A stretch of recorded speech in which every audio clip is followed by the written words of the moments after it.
All right, welcome everybody to the stream. Welcome. We are here to open up for S.H.MonsterArts King Ghidorah 1972. Very exciting times, very expensive times. But thankfully, I have some really cool people that decided to pick these guys up for me, so not a drop in the bucket at all. So it's going to be great. We're going to go over all four of these guys. We're going to open them up. We're going to take a look. We're going to do a little bit of a variance comparison. We'll also compare it with other figures in the line, like the other cast members in the Godzilla vs. Gigan movie. We're also going to take a look at the bootleg a little bit later. We're going to compare that to this new one so you guys can see what might be used, what might be similar, all that good stuff. Or if it's maybe just entirely different. We'll have to find out, right? Together. So, all right. So, here's the box. We've got our sides. Look at that. Little black and white design, kind of like what they used to do back in the day. Here's the top. And here's the bottom. So, as you guys know, I like to open up my figures from the bottom.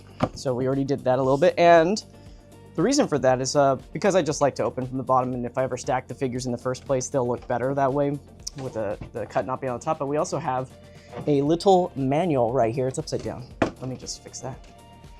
So, so it's on the inner flap right here. All it is just telling you to just plug it in. That's it. Easy peasy. And what's really cool about this figure, what they've done differently, is they have packaged this in such a way where the tail is disconnected. But what's really cool about this is how they've done this packaging on the inside. Look at that. It's like, where did they put the tail? They put it between the wings. Which I think that's actually, at first I was just like, ooh, that's different, right? The wings, fragile and stuff like that, right? But it's packaged in such a way that it's actually spaced in there perfectly, so that, and with the whole, you know, it's like got that vacuum clamshell kind of thing going on right there. There's no way for the wings to move in this, so I think this is actually a really smart way to package it. So, but let's get into it. Let's open this guy up, yeah?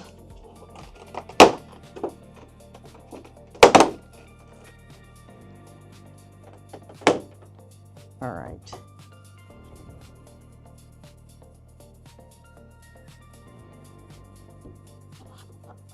All right. So it's packaged quite nicely with the wrapping here, protecting it and everything. We'll take out the figure first. So like I said, it's interesting because it's packaged like this, right? So that's the wing, or the tail that goes inside that. So here's the figure first. And then let's get into the tail. The tail is in its own little blister, shaped like a wing.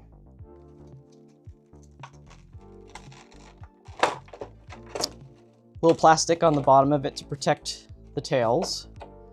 And there they are, just like that. Let's get this all.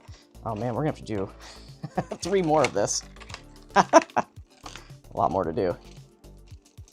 Okay. Now the fun part is remembering how this is all packaged. Because I got to repackage this for all those guys. Okay. We will deal with all that later, and it's going to be fun for me to walk around all this, that's for sure. Okay. All right, yeah. So, like it says in the instructions, you just plug it in. The part that kind of goes upward, that's how always going to be the top of it. So it kind of goes up, divots up a little bit. Just angle it like that, plug it in. Plugged in pretty easily, actually, so it's pretty cool. As far as movement goes, yeah, that looks good. It's in, it's secure, made a little pop sound and everything. And then I recommend this just from owning the first King Ghidorah figure. Never, when you move your wings, never grab them from the top to move them. Support them at the base and move them from the base using your fingers right here and using your thumb as a guide to move them outwards. This actually moved very smoothly, so there is different articulation on the inside of this, by the way. So it already looks a lot stronger. So this is pretty cool. But here it is. Here is our King Ghidorah figure. Look at that. Look at that. Wow. It's pretty big too. It's not as big as the Heisei King Ghidorah figure, but it's definitely up there. The details look great too on there. It's got a nice shine. If you're curious about the wing material, it's the same material that the 1991 King Ghidorah wings are, the Mecha King Ghidorah wings. It's that same material that they use, that plastic. That's just kind of it's PVC is what it is. It's PVC plastic, so very cool. And then there's I don't know if it's gonna be in focus, but there's the heads and everything. So for this purpose, since it's got kind of a wide stance, what we're gonna do is we're gonna just keep the wings open like this because we're gonna get all 4 of them out here. So here's our first one. And we got so much more to do. Yeah, it's a little bit smaller. Gozerosaurus asks if it's a little bit smaller. It is. We'll bring out the 91 Ghidorah when we do the comparisons too. But it is just a little bit smaller. And it's actually interesting because I think it's just only smaller because of the wing, or the length of the necks. I believe that everything else actually should be the same height though. So here's number 2. Packaged the same way there. I'm gonna try and do this a little bit better so that I can try to get this out. So let's try it. Whew! Gotta smell that plastic smell on that one there. Whew! Yeah, there's just no way for me to do this in a more efficient way to get this repacked, so I'm just gonna have to throw these off to the side, unfortunately. I'll have to take care of that later. Later off camera, if I can make it through all this. Oh boy. I think that'll be fine right there. As far as these boxes go, I will put these over on this side this time around. All right, here's number 2. Remember, you just plug it in on the bottom like that. Pops, makes a nice pop sound. I'm not going to worry too much about posing right now. I'm just kind of getting them out on display for everybody. So there's our second one. Oh boy, by the way, this shipping box from Japan was 26 pounds, including the main box's weight. 26 pounds. It was more than the Legion box getting all these guys. 26 pounds. By the way, it wasn't 4. I actually picked up 6. There were 2 others that we're not going to be looking at today, and that's mainly because those ones were special ordered from some individuals. They wanted me to pick them up, add them to my existing order so that they could just get the figure early. So, and they've asked that those ones do not get opened. So we won't be looking at those, but yeah, for all 6 of those figures, 26 pounds. All right. Get that in there. Tail goes on very easily. You guys don't have to worry about hurting yourself trying to put it on and all that. They go on nice and easy.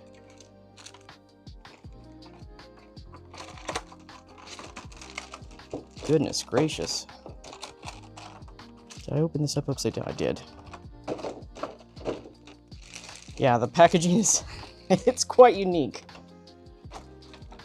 It's gonna be fun to put all this stuff back together later. Let's get this next one out. See, this is why I like to do an abridged version of the live stream later, because all this stuff, you guys, I skip through all of this, edit it all out, and then we just focus on the figure. So, but I'm also happy to do it as a live stream because you guys get to see the whole process and everything. Let's get that there.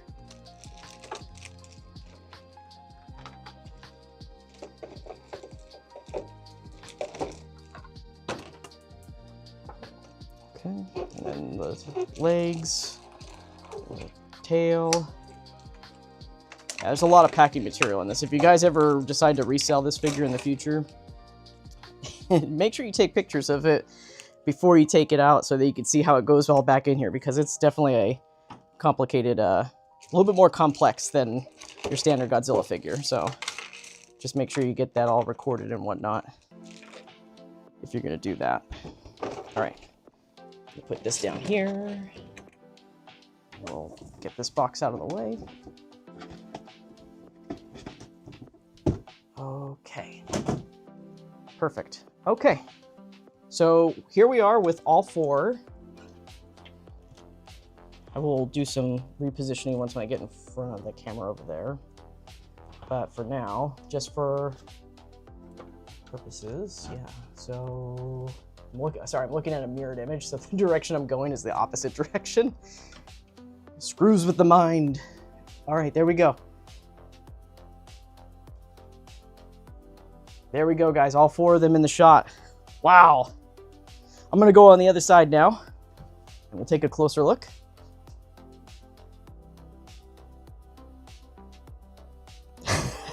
Do I sell the I'm not? I don't, but I mean, if you guys want me to, I can. Sorry, yeah, I didn't wear the I'm not Bandai shirt today. I should have. I was thinking about it. I was like, nah, I'll wear the black one today. Okay, so let's get a little bit closer here. Let's get a little bit closer. Let me bring this down a little bit.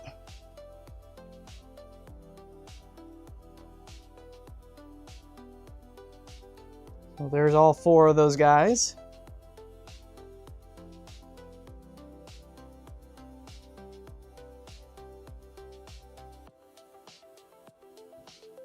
Let me just set my overhead lights on, and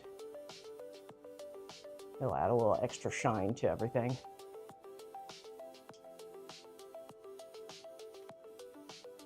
And then we'll do a flyby of all four of these guys. And then we'll take a closer look of just one figure, just to look at all the details, and then we'll do the variance comparison right after that. Okay, so here we are.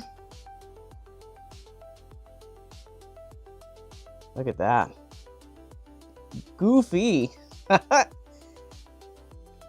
Goofy, man. These guys, they all look related, right? The many faces of King Ghidorah.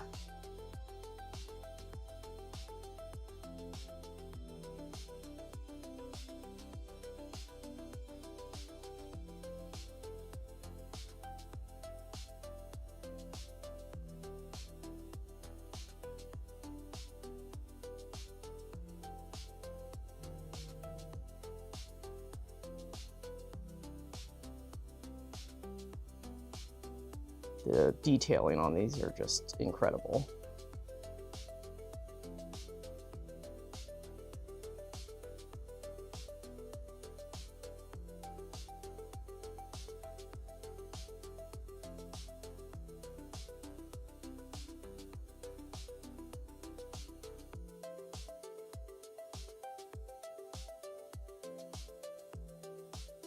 Wow. Yeah, all four of them look really, really cool. I have to move it further back. There we go. Now we got all of them in the shot. Just wow. Yeah, absolutely gorgeous is a good way of putting it right there.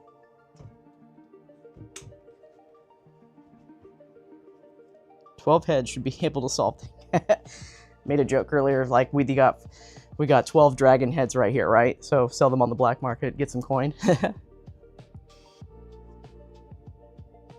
Okay, let's take a good look at, let me just switch this up here.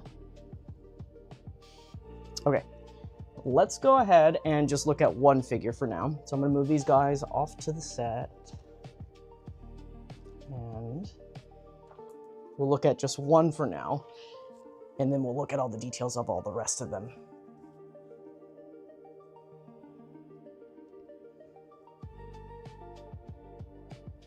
Okay. So let's do some fixing, yeah? The necks are on a ball joint, so or sorry, the jaws are on a jaw joint, so you can pretty much just get about just about any kind of pose. You can do a little slack jaw movement right there and all that other good stuff. So, but yeah, so here's the heads.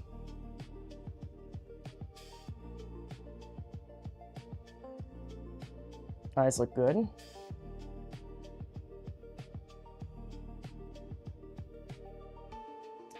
There were some, I remember seeing some comments back when this was posted that there were some worries about the mane being too gold. And I had a feeling that with factory production, that wasn't going to be a big issue because they were, and also the lighting conditions, they're really reflective, but they are definitely, it's gold that's painted in the back, but then they're dry brushed after the fact. So, and they're really dark on the back side, like it's basically black on the back right there. So there is some weathering details that are added to the mane so that they are a little bit of a different color. I mean, I think you can see that pretty clearly here too. The necks are good. Necks are great. Let's look at the spikes on the back actually. Spikes are really cool too. They've got some nice texturing effects right there as well on them. So it's more than just like a little flat spike. This part looks good. There's a seam line that kind of goes down the middle of the necks from when they got pulled out of the mold. I think this is really cool though. Every scale that's on this figure right here has been basically sculpted out so that they're kind of flared out. So it's kind of got like a nice spiky touch to it. Like right here, look at that. And it's not just here on the sides, like even over here, I think the most flat it is just right here in the center, but for the rest of it, it's been sculpted outward. There's a floating piece that's right here below the chest. That sits up on top of that.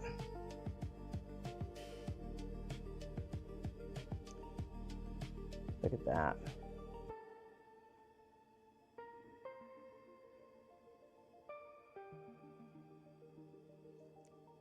Feet are looking good.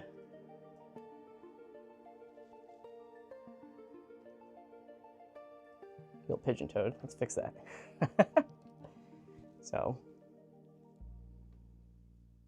but yeah, look at that. Underneath the feet is also detailed right there. Got some details under the feet. No copyright info on the feet, so that means the copyright info will be hiding elsewhere on the figure. That'll be fun to explore, see where they put that. Usually if it's not under the feet, they usually hide it underneath the torso area on part of the sculpt. So that's probably where they have it. The figure is made in China. It's not a Vietnam figure, so everybody celebrate. Let's look at the wings here. The wings, look at that. Very detailed. Painted very well. It's almost like it was like dipped. But you have the natural reflections of light adding to the folds, the shadowing and everything, the natural shadowing. It's actually pretty much a flat layer of paint that's on there. But all those extra details, they make it with the light bounce and everything. Like you can see a lot more what's going on right there. But yeah, PVC plastic, same thing with this part right here. It looks like it's part of the sculpt where it's the ABS plastic, but this is still PVC that's been added to it. It's actually interesting because you can see how they installed it. Basically, they glued this part of the wing into this PVC part, so that's kind of like holding it and everything. The wings, this is really cool. We'll talk more about this during the articulation, but they basically redesigned the engineering on the inside of this right here, so really excited to look at that a little bit later. Let's look at the backs of the wings here. I'll fold them out. Remember, you want to unfold them from the base to prevent breakage, just to be cautious. Like, these definitely feel a lot sturdier than, you know, the original 91 Ghidorah figure, but just don't take chances, right? Just be careful. So there it is on the back side.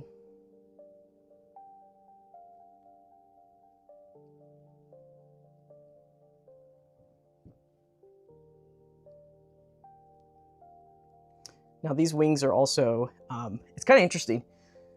They're shorter on the bottom side compared to the 1964 Ghidorah and taller on the top side than the 1964 Ghidorah.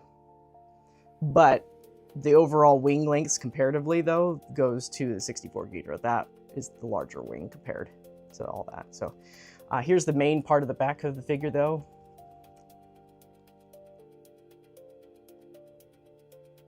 And you can see that floating piece right there. And then we've got our tails. I know this looks like it's a section of articulation, but it's not. It's just a fold. Maybe looks like they maybe thought about doing that, but they didn't in the end. It's not, there's no articulation right there. But there's starts right here for the tail. And then let's just keep going down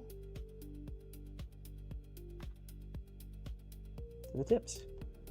Tips are that flared out style. Yeah. So, looks good. I think the tails are also just a smidge shorter too than the Heisei Ghidorah too. Just a small bit. Or not the Heisei, the bootleg. I mean, I'm sorry. They're definitely smaller than the Heisei figure for sure. So, but yeah, that's our close-up of the figure right there. Let's look at the chat real quick. So this is your time if you have questions. Now's a good time to post those questions as I'm looking through. I'm going to kind of go back a little bit to see what you guys all been talking about. Yeah, also smaller. Haya hasn't made any show. Yep. Haya hasn't made any show figures. Yep, that's true. It'd be even better if it came with a flight stand. Yeah. I actually have an alternative, and I will be using that in the stream today. And I will share a link on how to get those alternatives as well. Honestly, the stand for the Heisei Ghidorah, it's okay, like for display purposes in like a shelf thing. But if you wanted something cleaner, it's not the cleanest looking one. Like minimal. If you wanted a minimal stand, it's not the most minimal one. It's very big. Oh yeah, he's very cool. What, you bought all 3 dragons? Yeah. Yeah, maybe one of these days. People actually want them. I can put them for sale for sure.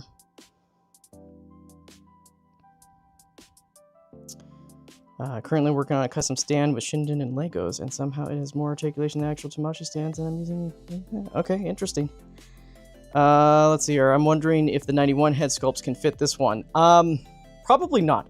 The ball joint that's used on these is probably going to be significantly smaller, so I don't think you'll be able to head swap.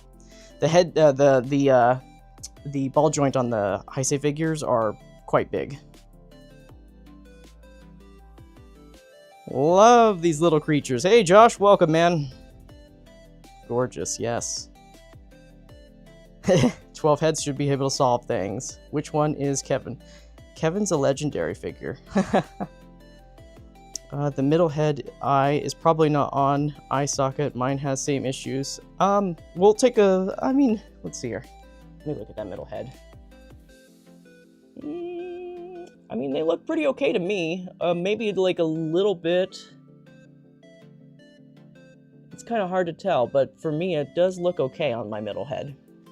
But we'll look at all 4 of them. I'm sure that there's going to be some that are off. So the body color seems brighter than the neck color. Yeah, on this one, yeah, it's like the necks are a little bit of a darker color, but it's kind of weird. It's like they got hit with a bit of the weathering spray. So, but I definitely see what you're talking about on those necks right there. They definitely look a little bit darker than the rest of the body. The body's definitely brighter, for sure. And I'm looking at all 4 of them right now, and it looks like all 4 of them kind of have that similar coloration.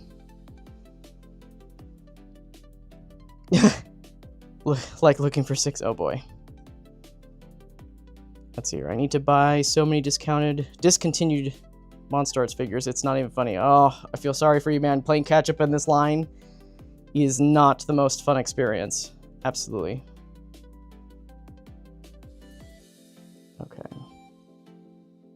Yeah, Gojusaurus. You're not alone, dude. I should have bought MonsterArts Qs when I had the chance. Yes. never wait too long for these figures, especially ones that are super high in demand, like Godzilla 2000. If you haven't picked that up yet, you are running out of time. That is not going to make it much longer. I think there's like 5 major retailers that still carry it. So if you haven't picked that up, get it.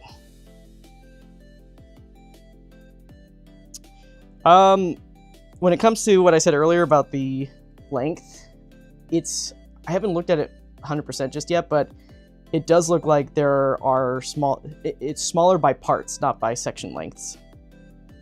So there's like less parts in there. Yeah, there you go. Yeah, the tail. I mean, when it comes to the Heisei figure, it's like a whole different sculpt, right? So there's different parts and everything. But as far as the bootleg goes, like, I think it's just that it's a smaller, like there's maybe a section that's missing in each tail. Super Mario Zilla, heyo, he's here. Now we can finally start, right? I used to be able to keep up with releases until I got to college. Now I have bills. Hey, welcome to real life, man. But don't worry, it can get better. As long as you're working and everything, you can afford these guys. Depending on your job, I suppose. Okay, let's get into variance comparison, everybody. So this is figure number 1 right here. Let's take a, so what we do during variance comparison is we just kind of look at it section by section, and then I bring all 4 of them, slide them in at the same time and whatnot. So what I'm going to do here is we're going to open up the mouths a little bit on one of these, on 2 of these actually, and then we'll do one mouth shut. And I'm going to kind of keep these close together so that we can get them all in the frame. So here's number 1. Let me get a little bit closer, actually. Let me take this guy off. I have a lens hood on this to kind of protect it from glare, but since we do these close-ups, I like to get a little bit closer. Let's see, how close can we get?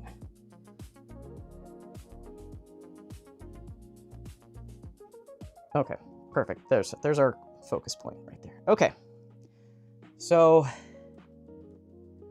as far as heads go and eye alignment goes, this one's not too bad. This one's pretty good.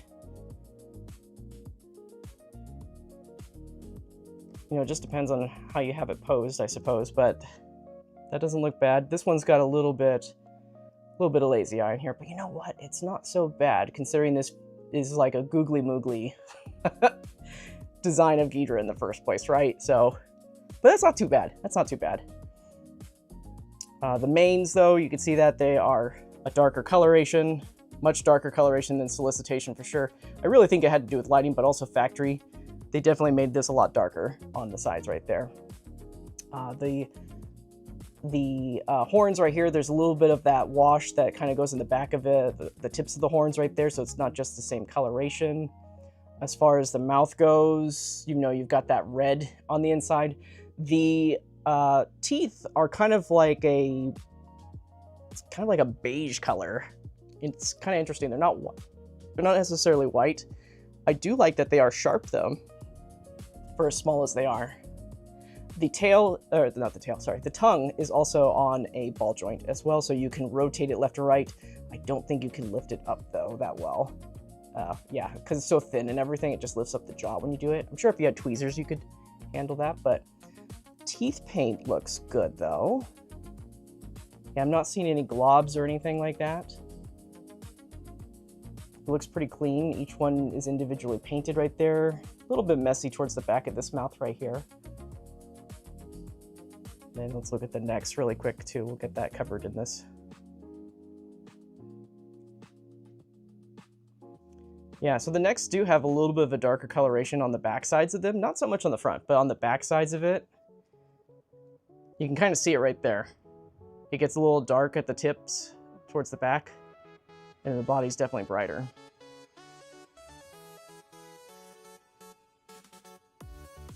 So, but that's figure number 1. I'm gonna move the wings back for the rest of this comparison. Here's number 2.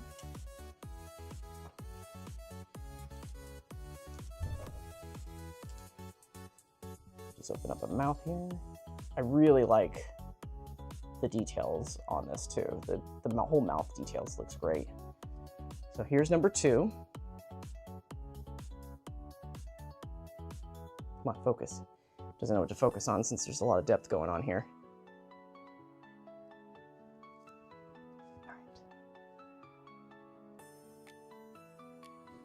Do you think Bandai will continue down the Showa timeline and release those kaiju as well? Yep, we're in the 70s right now, so they're just working their way backwards, you know? We got Godzilla 1975 coming out, and if those do well, you can probably look forward to Mechagodzilla 75 and Titanosaurus too, so... yeah, so here's number 2. Number's 2 eyes are okay in the middle right there. Let's look at this one right here on the side. It's not too bad. And this one's also not too bad either. It's a little, maybe on this side it's a little bit more off, but you know, all depends on how you position your necks and stuff. As far as the mains go, they are... I think the first one's mane was a little bit darker, but this one's darker in the middle too. So I think this is where you're going to see most variance differences between these guys is anything that has to do with the weathering effect, it's always going to vary between these figures right here. Mouth paint looks good though. Let's look at that. Yeah, it's pretty clean on that. You got each individual tooth painted right there. Yeah, we got that red paint on the inside. Looks really cool. I like this a lot. So, and then let's look at the necks really quick. Necks look good right there. Yeah, you still got that on the back side of it, on the darker side of it. This one looks a little bit brighter on this, so it might just be, it just might be how they painted this figure, you know? They might have just did a black coat first and they painted it gold on top of it after that, and maybe there's just not that much gold in there.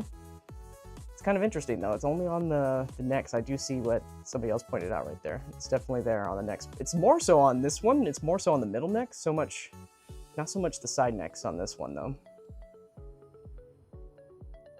So, but that's number 2. Let us look at number 3.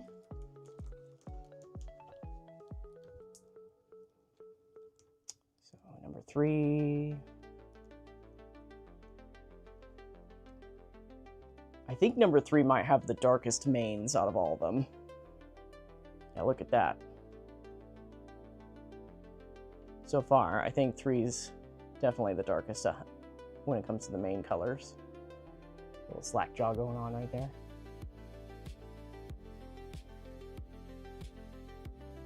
As far as the eye alignment goes on this one, it's not so bad either. I mean, it's like, you definitely see some alignment. Like, it's not perfect or anything, but this isn't like you've got one eye looking into the head of the sculpt situation, you know?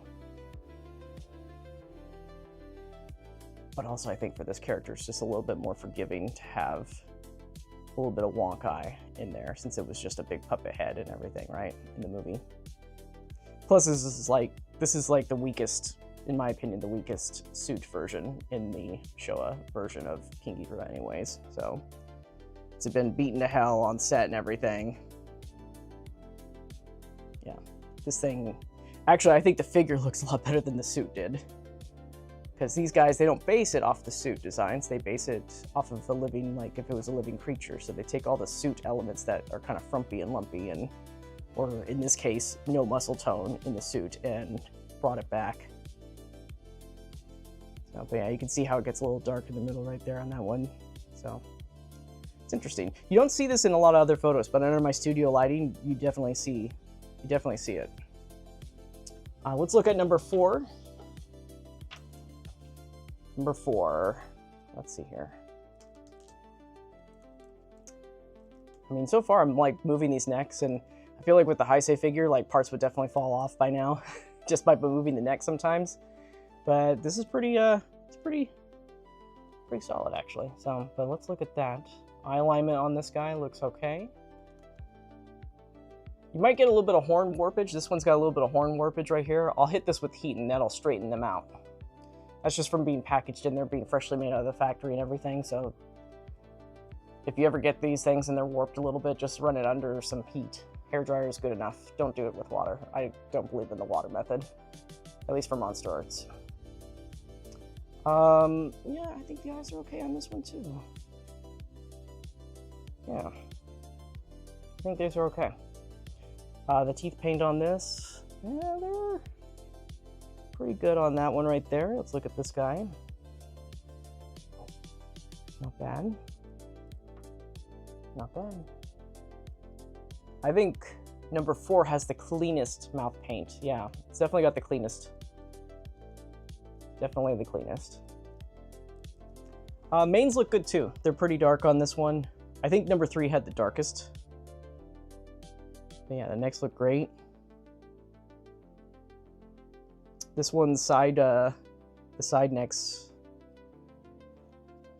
aren't as dark either on this one.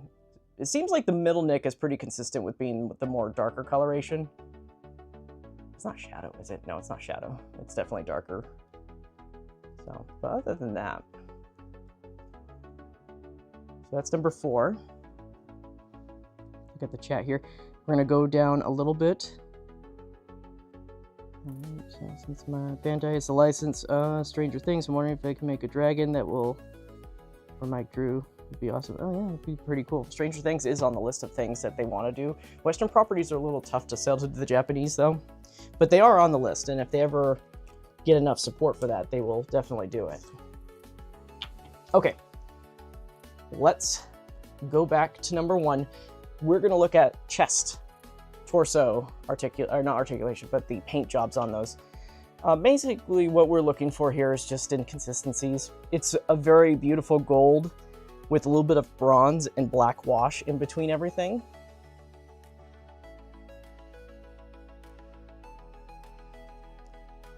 And because that these are sculpted so that they're flared out, there's a natural shadow that's casted, but there is a black wash that's in between everything as well. As far as I can tell, this looks good though. It's pretty consistent, so let's look at the back side there.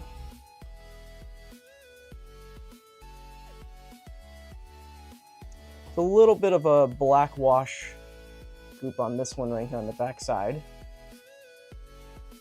but not bad. Let's look at number 2. That was number 1. Let's look at number 2. So number 2's definitely got a blacker wash right here in the center. It's a little bit more bright on the first one that we have, but you can definitely see it. It's a lot darker right here in the middle. Some shade, so it's like a weathering shading effect, and they just maybe put a little bit too much on this right here. But if you like it, if you like the way it looks, no complaints there, because it does add a little bit of depth to it, in my opinion. But yeah, look at that. That's not bad at all.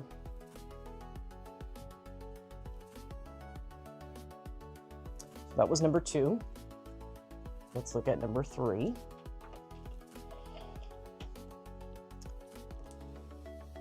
All right, number 3's. So number 3 is a little bit, the bronze.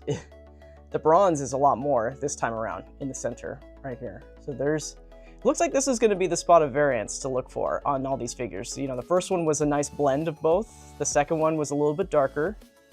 The third one, there's a little bit more bronze right here though in the center. A little bit brighter. And you know what's crazy about this is that, you know, different people, depending on their tastes, they may like that more than the other person may hate it more than the other person. So, and it looks like down here too, it's also a little bit darker wash. I would say that this is actually the right coloration though on this one, and that this one just had a little bit more bronze, too much bronze at the top. Because this actually matches the rest of the body on this number 3.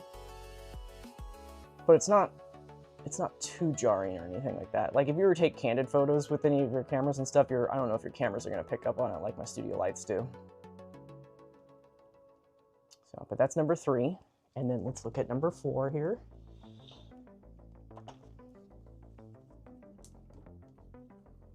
So number 4. Number 4 looks just as good as number 1. It's nice and balanced throughout.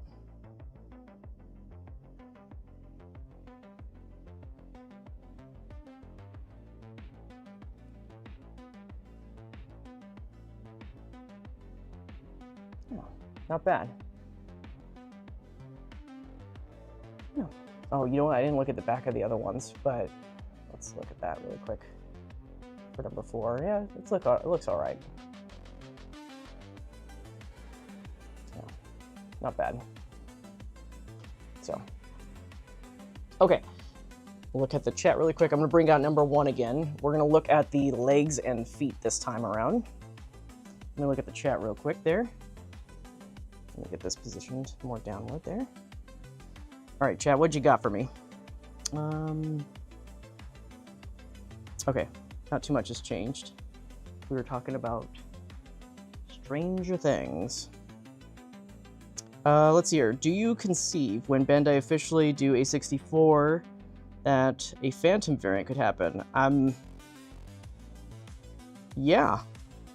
If they ever do 64, I think that Toho is very aware of that, and they did that for, I don't remember the other line, but they did do it for another line, and I think even X Plus has done it. I'm not sure about that, but I think I've seen it before. I think there's even a defo reel of that, so I think that's an inevitable thing, but I don't think that they'll do it with this version. I think that will be a 64 version. We already talked about that. Let's see here. Destroyer releasing soon as well. Yeah, it releases December 23rd in Japan, so right after this, so I got to prepare for that one coming in. Can't wait for the pre-order on the Evolution set. Oh yeah, that's going to be cool too. That Evolution set pre-order should be dropping right around when Destroyer actually releases, so be on the lookout. Ah, thank you guys, Gojirasaurus. Those are the ones. Yeah, Bangaichi, MMS, and Banpresto enshrined. Thank you. Those are the ones that did it. Okay, we're going to look at feet and legs. So as far as this goes, let's see, let's take a look. Yeah, very golden. It doesn't pick up as much on camera as it does when I'm looking at this in person, but there is some weathering details throughout the top parts of the spikes right here, as well as part of around the knees. There's some weathering details right there. It's very subtle, but it's definitely there. It doesn't pick up as much on camera due to the reflective nature of everything. Yeah, I think you can see it right here too. I'm gonna move that camera up a little bit, but there's some black wash that's kind of underneath all that. That's more noticeable since those parts of the sculpt are flared out. There, now you can see a little bit better. So there's definitely some wash in there to give it a little bit of some variation. Even the toes, it looks like the toes got a little bit of a... They've got a gold look, but they're a little bit darker towards the foot, where they connect to the foot. So you do have a little bit of a blending shade effect right there. It's very subtle though. A lot of light bounce kind of is factored into this, but it does seem like it's ever so slightly darker towards the edges right there, or towards where it connects to the foot. So, but that's number 1. Let's take a look at number 2. Overall, that was quite balanced for number 1. So, here's number 2 though.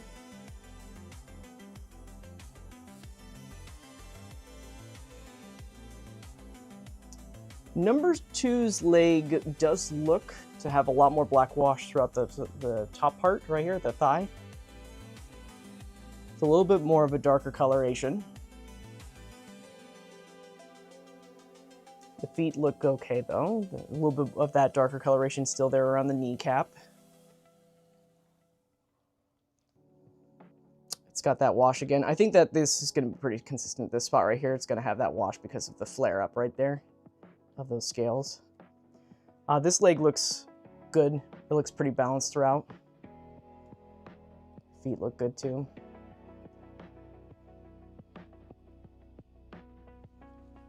So that was number 2. Let's look at number 3.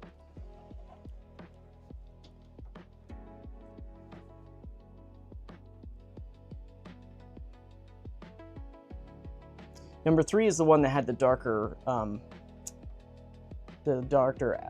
abdomen and the more bronze chest. It's pretty consistent with number 2. It's a little bit more darker throughout the thigh.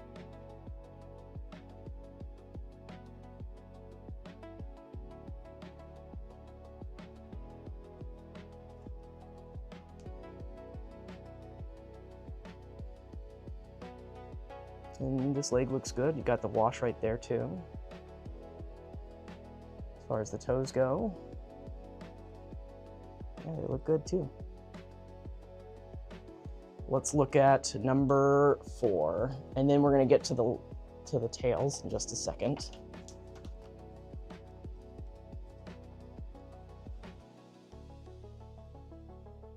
All right, so there's number 4 here. Number 4 is looking pretty balanced, like number 1 was. A little bit more of a bronze paint towards the top art, but for the leg, it's pretty consistent on this one right here throughout. I love the wash on the back part.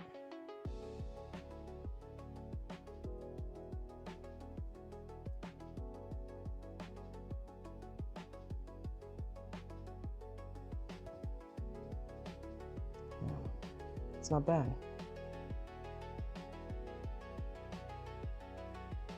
It's looking good right there. And the feet.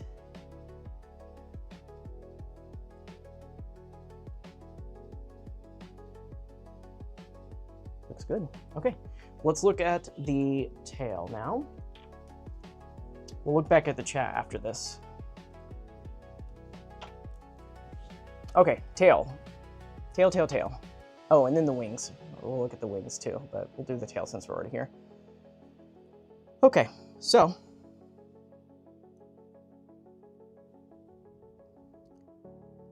couple parts a little darker in some areas. It might be a little reflection bounce too, but I definitely see some like, so for example, like these two parts right here look like a little bit more of the gold and less of the bronze in there.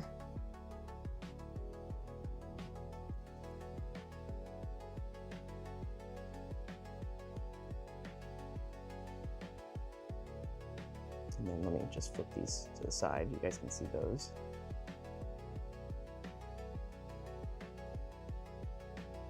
They're pretty good right there. Some nice detailing there. That was number 2. I grabbed them out of order. This time, this was number 2 that we were looking at, not number 1. That was number 2. Here's number 1. Let me get the, lean it forward, that way we don't get so much of the wing in the shot. So here's number 1.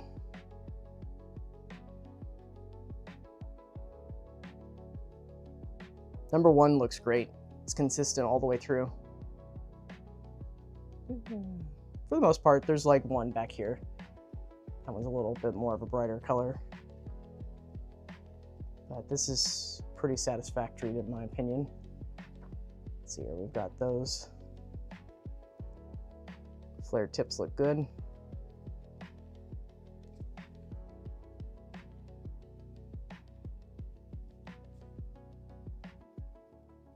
All right, let's look at, so that was number 1. Let's look at number 3.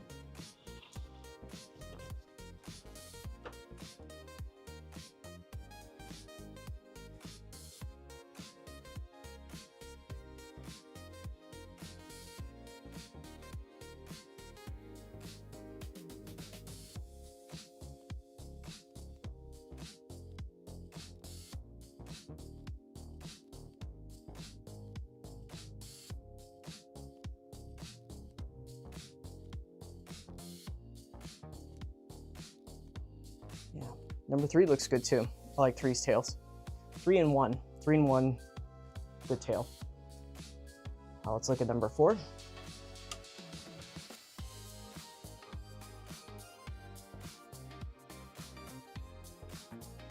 right, here's number 4.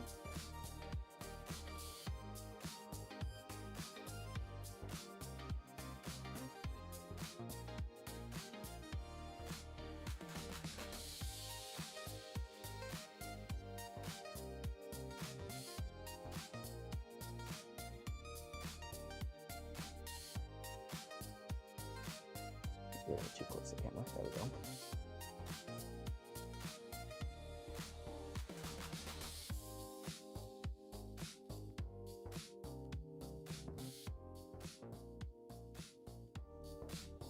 There it is. That looks great. Let's look at the wings now, and then that will be the end of our variance comparison. Back to number 1. So I'll note this. We've got black airbrush wash, not wash, but black weathering right here towards the base. And it's not so noticeable when you look at it like this, but when you angle it, you can see it a lot more. So they've got that shading effect right here, mainly around these parts that kind of go throughout. But the rest of it, it's kind of pretty much the same blend of a lighter gold with a little bit of a bronze effect throughout. So I'm gonna move these back. Very tall, very, very large wing. Look at the other side. Definitely a darker shading effect on this side. Actually, I think it's pretty much about the same. Yeah, it's pretty much about the same. Try to angle it so there's not as much reflection.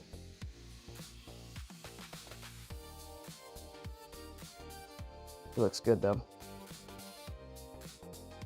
All right, and then let's look at number 2.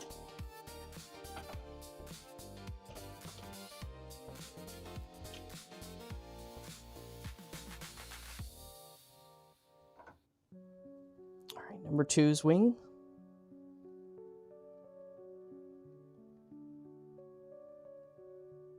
It's not bad.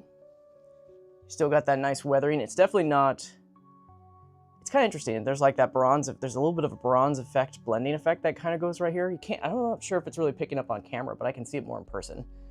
The shading is not as strong on number 2 as it was on number 1 right there. It's a little bit more strong on this side though. You can see it right there. A little bit better right there on that one. So let me just angle that. So for the most part, so far, so good. I mean, it's just so hard to tell, honestly, with some of these, the differences, but I think it's mostly consistent. There's definitely some shading differences, but as far as that gold and bronze coloration, I think it's mostly the same.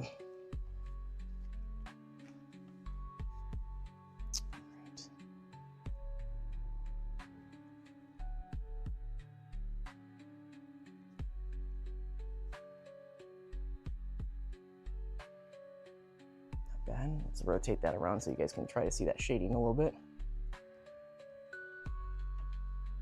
For the shading, it's there. It's definitely darker like that. Same thing there.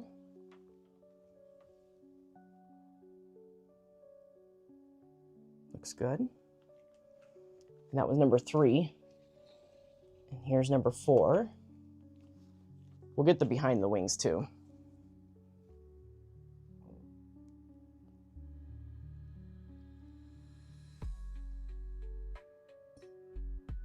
Yeah. Definitely dark. Still retains that dark. A little bit more of a bronze, actually, on this part of the wing this time around. So,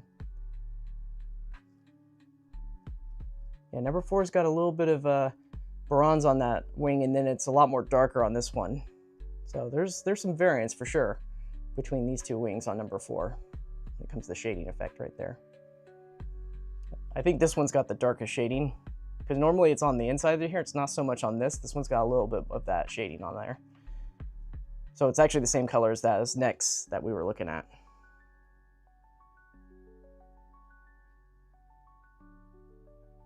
Okay.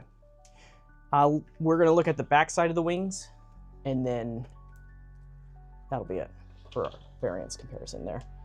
So let me just get these out.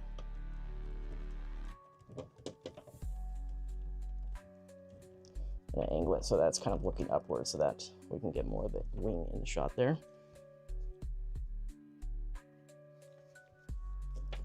And just move that out like that. It's very reflective. Let me do this. Let me bring my camera up higher and then look down on it. Maybe that won't have so much of a bounce. Yeah. Let me turn off these 2 lights here. Did that do anything? Just for this shot, I'm going to kind of reposition my eyes, or my lights a little bit because they are giving the biggest reflections right now, and I want you guys to see the details. There we go. Okay. So this is number 1's wings backside. It's okay, it's not bad. Let me get out number 2's.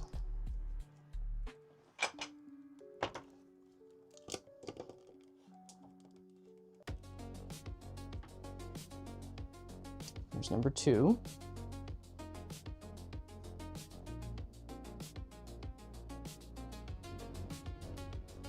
I'm going to turn on this light again. Maybe it won't be so bad now that I've moved the larger lights. Yeah.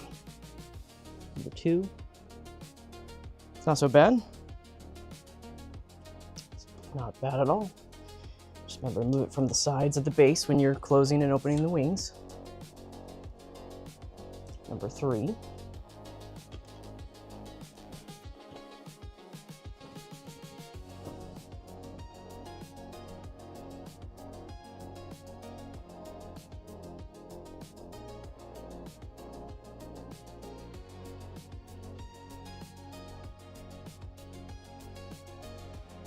Not bad there either.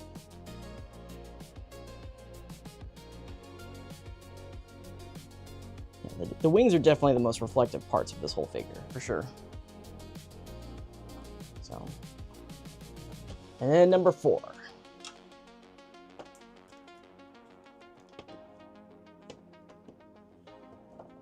Okay, so that's looking up. There we go.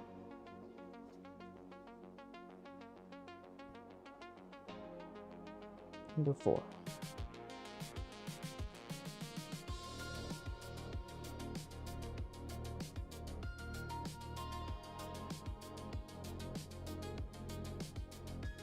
Not bad. Okay. So that is it for the variance comparison right there. Overall, I would say that it's pretty consistent throughout most of the figure, except for when it comes to the wash. Anytime that you're going to have a black weathering or wash effect to it, it does seem to be that's where it's going to vary the most. Eye alignment, definitely to be considered as one of those things that's going to vary across the stage. So these ones, they didn't turn out so bad though with the eye alignment. I've seen some ones online from Japan where they were really googly moogly, but for this, not so bad on the 4 that we've got opened up here. So I'm going to look at the chat really quick, kind of answer some questions right here. We'll take a small little break and read those questions, and then we are going to go over the articulation for these guys. So let me just reset the camera. Let's see, I'm going to get a little bit further down and maybe a little bit more. There we go. All right, and then that's number 2 there. So number 1's back in the shot, and let's just let's look at the chat, shall we?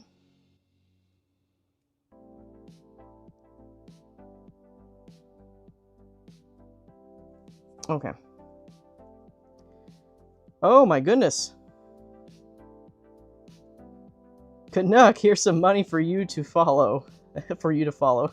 Hope your Ghidorahs are all in good shape. Hey, thanks, Canuck. Hey, I appreciate that. Support from the inner circle, yeah. Appreciate it. Yeah, that'll help offset some of our duties that we gotta pay for these. I haven't been billed the duties fees for all this stuff just yet, just the shipping, so. But thank you so much, man. And we miss you. We wish you were here right now. All right, what do you think is next up going up for pre-order? My money's on either the Destroyer set or it's probably going to be the Destroyer set that's going to be going up soon. Let me go a little bit further back in the chat here. Okay. Yeah, for sure. We're going back to the Phantom Ghidorah. Yeah, for sure. Keep that wish up there, for sure. Will you do a group photo of the gang together with the Godzilla Tower? Yes. Oh, yeah, you do remember I have the Godzilla Tower. Yes, we will have them all there together once we get into comparisons, yes. Where do you find aftermarket compatible lightning beam breath effects for these if you want more? I'm not sure about breath effects. That's pretty hard order right there. I know there's a 3D artist, he goes by Omi, and he's done some beam effects with his 3D printing software. They look pretty good though. Look him up, and I think you can actually make a request, and he might be able to do that. You think they're going to release a poster version of this figure and give it a beam? I don't know. Honestly, I'm really hoping that they stop doing poster color versions and stick to just scene-specific ones. Those are much more interesting to me than poster variants.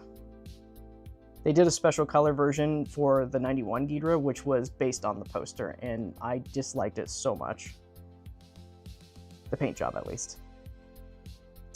Pretty major figure here, as this is the first 72 Ghidorah figure ever done in articulated form. If I'm not mistaken, you are correct. It is the very first 72 articulated figure, at least hyper-articulated figure. I think in general, if you type in 1972 King Ghidorah, you're going to get a lot of model kits out there. I don't even think there's much in terms of like figure statues, like even X Plus. I don't even think X Plus has done 1972 Ghidorah, but there's a lot of model kits out there that have done 72. I was surprised to see how much this figure sculpt-wise differs from the bootleg. Yeah, there's definitely some differences. We'll explore that later too. We'll see if there's any similarities. Well, it's an entirely different suit, so there's bound to be plenty of differences. Yes, absolutely. 64 versus 72, different. Damn, I wish Bandai did the Godzilla Tower. I mean, they did technically, but they did the X Plus version. I mean, that is Bandai, so. It's Omi, O-M-I. O-M-I. You can find him on Colts 3D. Okay. Let me just grab a drink really quick, and then we will go into the articulation.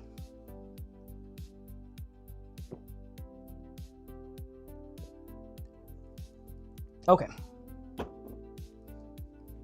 Hope you guys are enjoying the stream so far. What do we got? We got 23 people watching. Hey, thanks everybody. Thank you for watching. Okay, so we're gonna go into articulation now, movement of the figure and stuff. We're not gonna do it all between all 4 figures because that just takes way too long. We did that once with the Godzilla 2004 and the stream just was way too long. So we'll just do one. So, and if we want to compare certain limits, we can do that with other figures, but let's look at the neck right here. So we've got the right neck right here.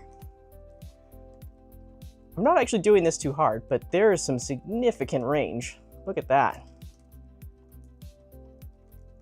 That's great. You can really snake that around. You could not really do this with the Heisei Ghidorah. I mean, if I were to do this with this, it would definitely fall apart. And I think that's a testament to articulation engineering in 2012 versus 2025, right?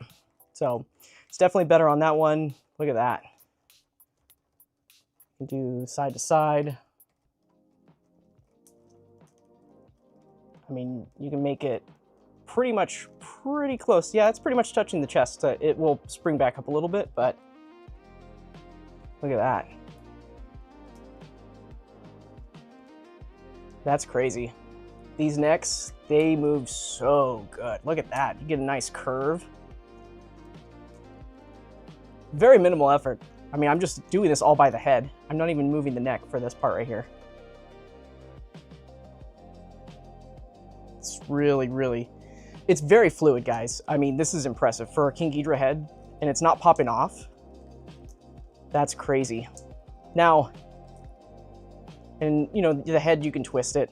I'm not going to keep doing that though, because I like to keep everything in alignment, but you can, you know, twist that. Easy peasy. Let's see here.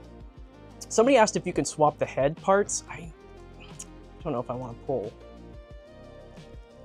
Come on. Nope, that one doesn't want to pull off. I mean, I'm pulling hard on that and that was not wanting to come off, so. I'm also wearing gloves, so yeah.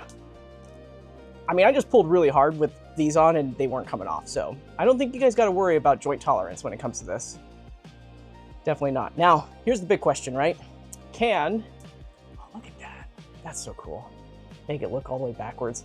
But here's the big question, right? I've seen it online. Some people in Japan were posting, they're like, I wish that I could pose the neck backwards like in the promo photo.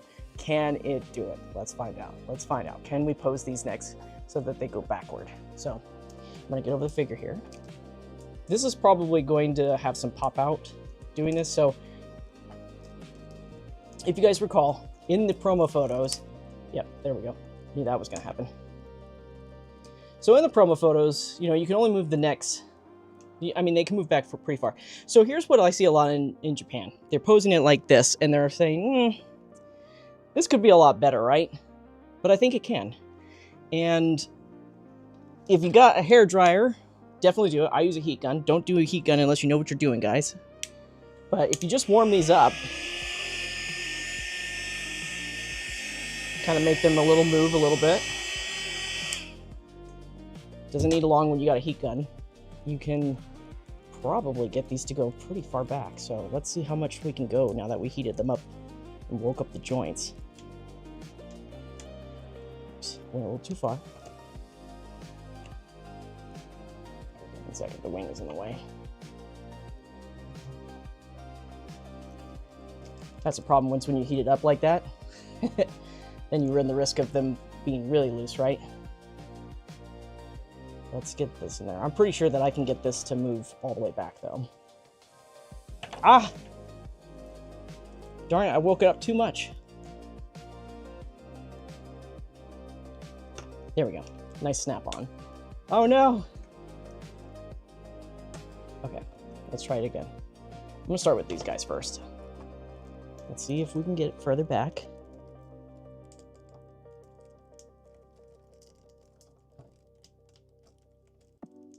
I know you guys can't see what's going on right there with the wing, but being in the way, but let's see how further I can get this back. You gotta really wake it up. It's really stiff on the back side. But that's where most of that, so that's the key. Don't bend it so much from the middle or the top of it, but bend where it connects at the base right here. Let me just get that back out. I know that I can do this because I am confident.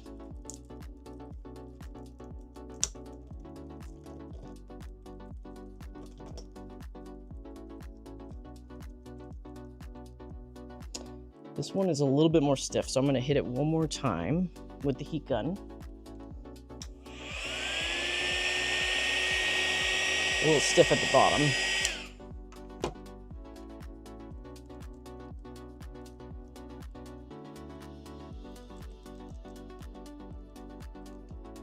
You definitely have to work at it. If you're a person that's just hoping for them to pose very, very quickly, definitely not going to happen. But let's look at the results.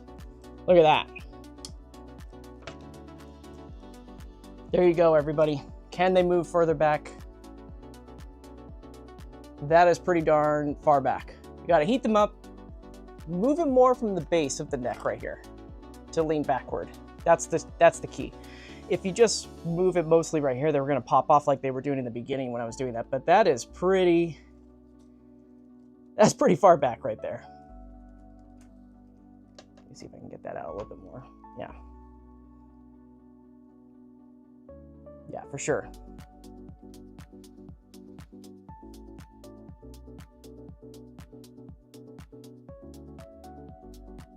Yeah. We got it. We got it done. We got it. I'm looking at the chat right now. Everybody's like, what? You did it? Yeah. Yeah, the necks are next level for sure. I'm not even sure the bootleg can go that far.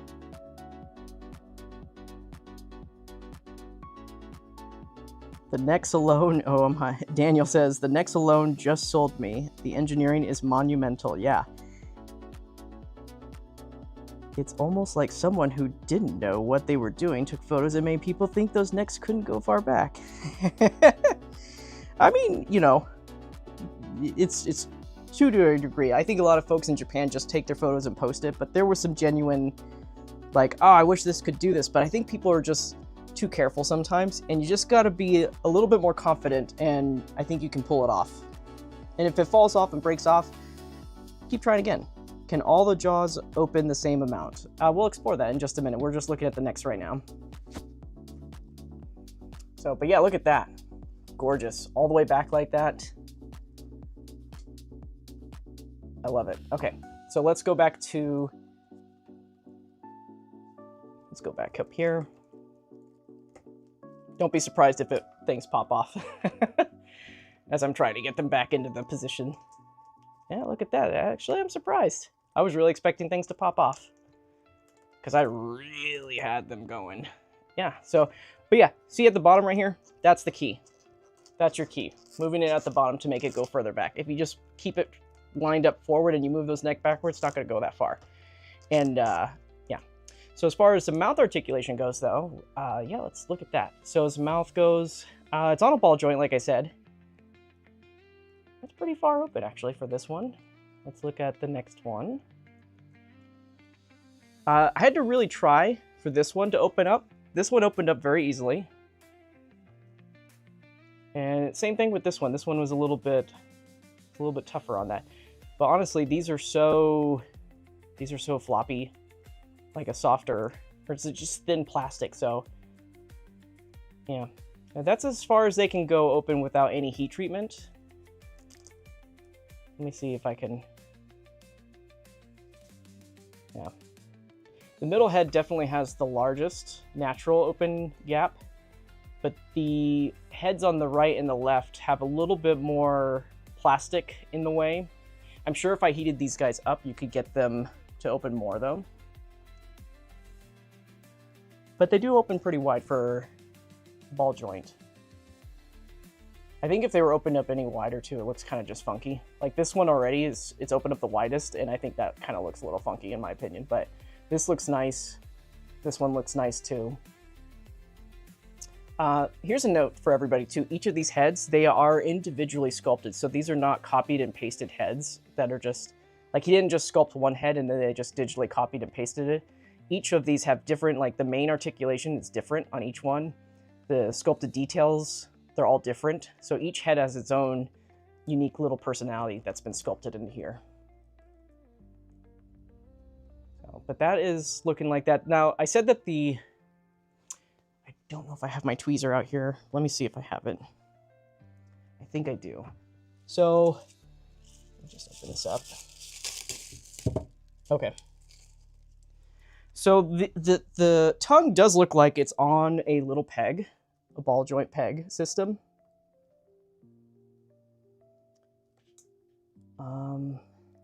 Is it glued actually? You know, it might be glued in there because I don't think I can rotate this either. Yeah, you know what? It moves just a little bit. So it may not be a ball peg. It might be a square peg. I don't think it's designed really to move, honestly. Yeah. I wouldn't try to move this, guys, if I were you. Like, I was just moving it. There's a lot of resistance there. It barely goes back and forth, barely. So it might be a square peg plug-in versus an actual ball joint. Or if it is a ball joint, it's just really, really stiff. I'm not going to take that risk and try to rip it off or anything, but yeah.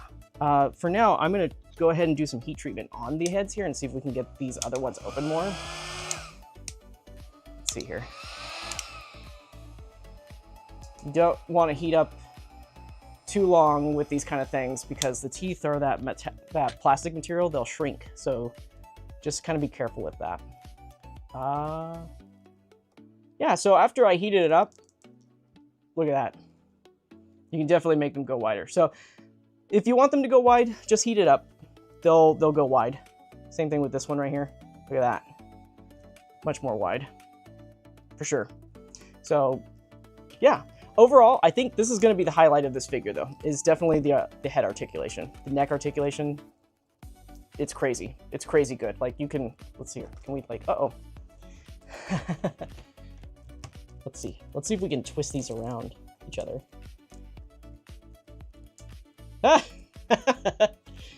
I don't think you could do this with the Heisei figure for sure.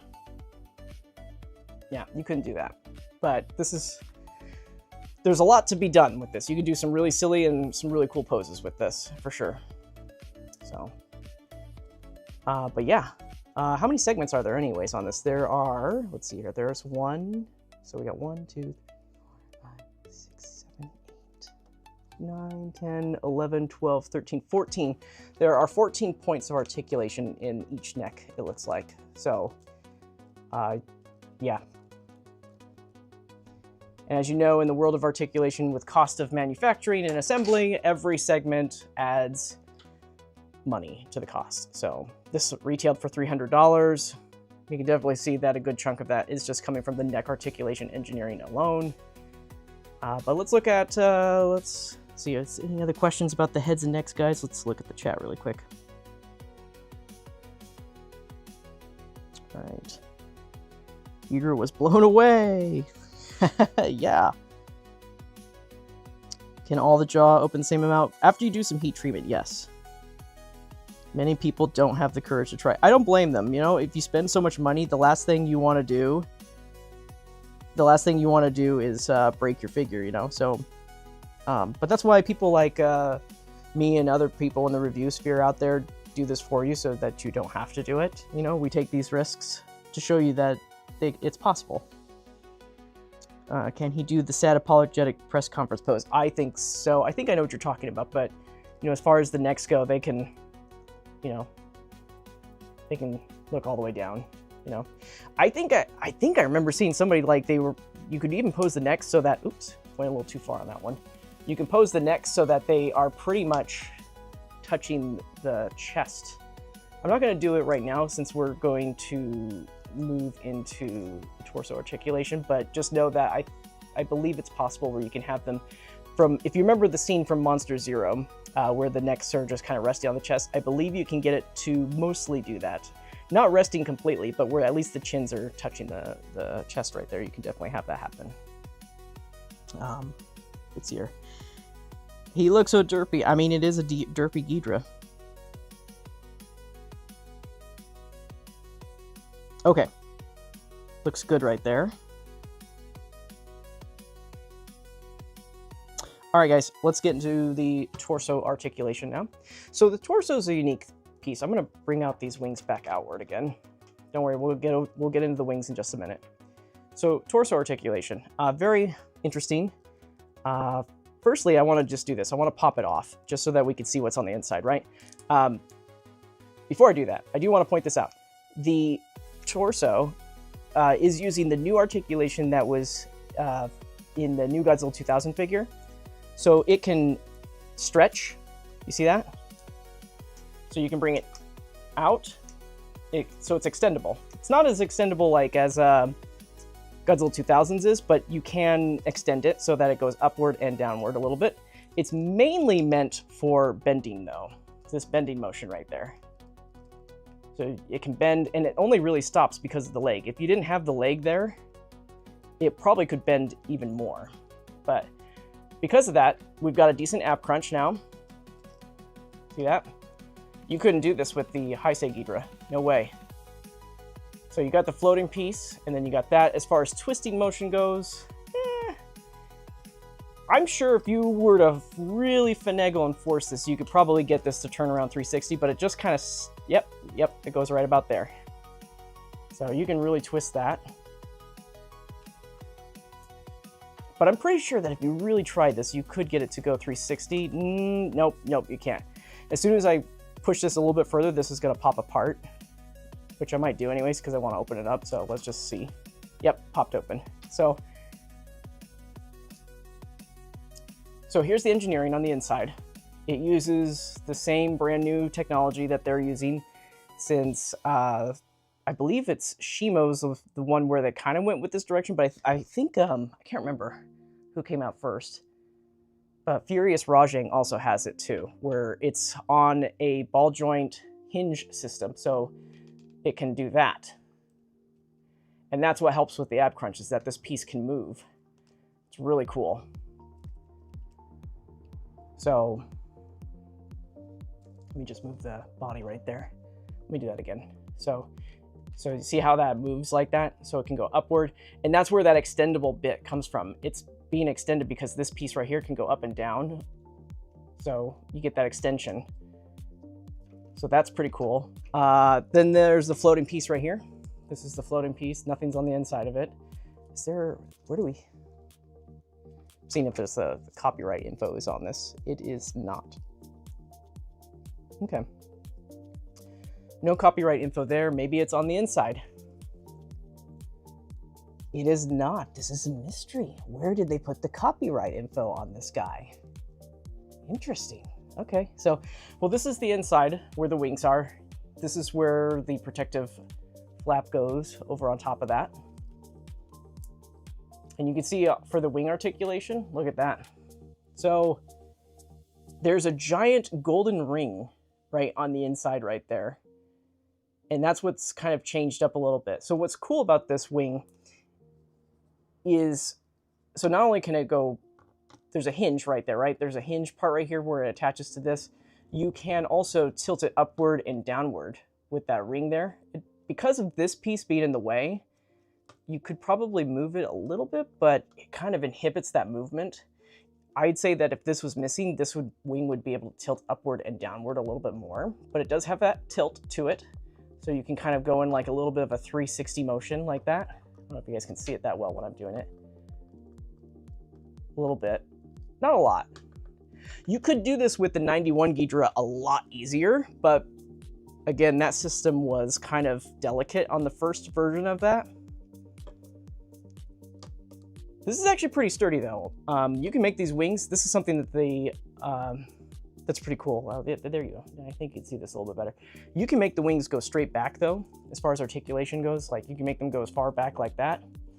As far as going frontwards though, it looks like there is a general stopping point.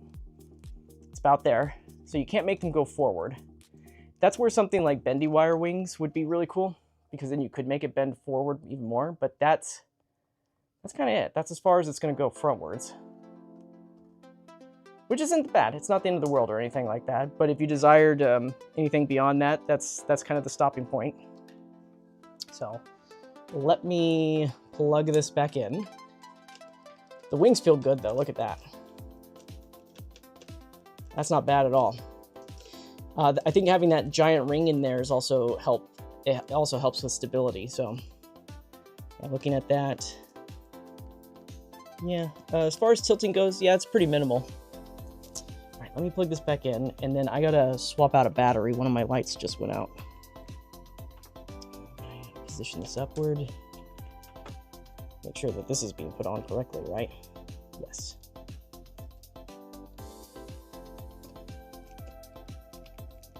Oh, you know what? I might have this on backwards. Or maybe I was doing it correctly. Yes, that was correct. Sorry, I gotta do this over the camera. Otherwise, I don't have any leverage. Okay. Connected, easy peasy. I'll be right back, guys. I'm gonna go grab a drink too while I do this. Get a new battery. Whew.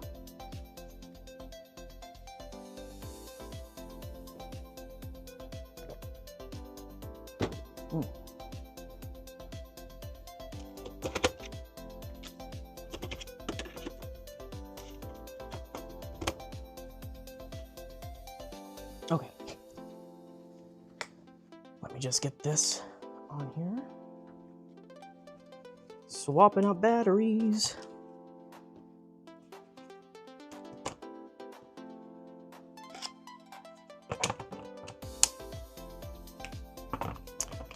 Save on that electric bill.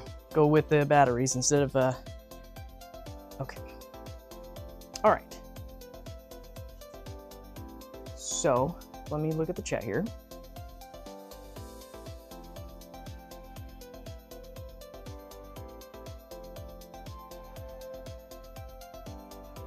Yeah, the joint with extendable Anguirus has the same thing, yeah. I don't think we tried to extend it with Anguirus though, because we just didn't know that that tech didn't work. So if anybody's got Anguirus, try to extend it and see what happens. The most articulated Ghidorah figure out there. Wow, yeah. If you've seen some photos online, there's some crazy poses that this figure can do for sure. The metal pins, the thing is that the original didn't even use pins. The original 91 figure used plastic straight through. There were no pins in there at all. So no golden rings, nothing like that. So that's definitely a big improvement here. They definitely went with stability over this. So, all right, well, let's look at the leg articulation now. Okay, so as far as legs go, there's no inner sheath. Like we've seen in some of our Godzilla figures, so it's just kind of like, I think it goes so deep into it, that's why they didn't bother doing a sheath, but they also wanted you to be able to do some really wide poses. So So straight down, you can make it go all the way out like that. Look at that ankle bend like that. You can do a high kick. Let's see here. That's as high as the leg can go. So you can do a high kick like that. As far as the, I just popped the foot out because I went against the sculpt like that. So let me just pop that in really quick. I'm on the wrong side of the camera. Give me a second. Yeah, that was my fault right there. I went too hard on that.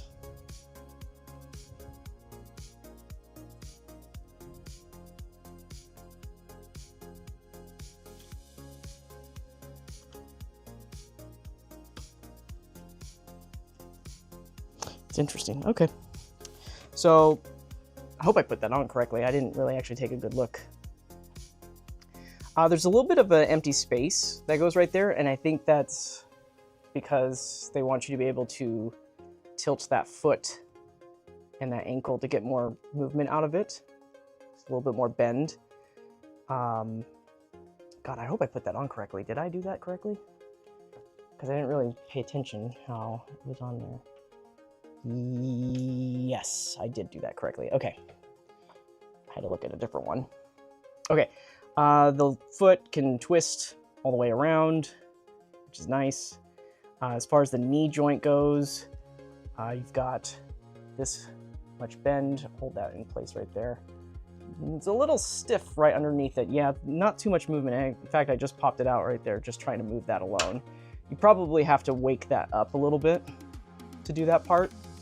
And I just made this. 1 second, guys. I'm forcing things that should not be forced.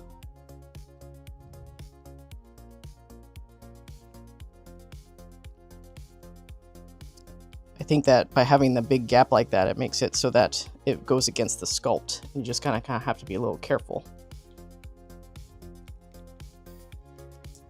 Okay. So there's that. As far as the leg goes, yeah, you can spin that 360. Oh, now it's loosened. That's weird. Okay, so I guess I just had to loosen it up. That's all. It wasn't moving before, but now it's moving. So that's good. So if you got a stiff knee and it pops off, maybe that's what needs to happen, because now it's moving just fine. Let's look at the other side. Other side looks. This one's got different sculpted details on there, so you just kind of have to. Yeah, this one's a little bit more tricky to move. I'm trying to get this one to do 360, but I think because of the flared spots. Nope, maybe. Nope. This one's not going to do it. Left side, the right side is definitely not going to move. Here's the inside of it, by the way. But you're not going to be able to spin this leg, it looks like. This leg looks like it's a little bit more due to the sculpted parts that are kind of flared out right there. Doesn't look like that's going to happen. If I can get that back in there. There we go. Nice pop sound. So, yeah, this one's not going to twist all the way around like the other leg. So that's as far as that goes. But as far as, like, say you wanted the thighs to move, look at that. You got that movement there. That looks good. Knee bend. Not stiff on this one. So this one can bend okay. Right there at the ankle right there, you got a nice ankle bend, and it can twist around as well. So, yeah. You can really make those legs go and bend. Look at that. Just to show you guys, look at that. That's all ankle bend right there. Move it off to the side like that. It's definitely more bent on this side. Look at that, though. That's really cool. Yeah, really good ankle bend. So, but yeah, legs look good as far as like if it's in a flight pose. Yeah, it's got that movement right there for flight pose, so you can definitely move those legs so that they're more positioned like they're flying. Yeah, so not a problem there for fly mode.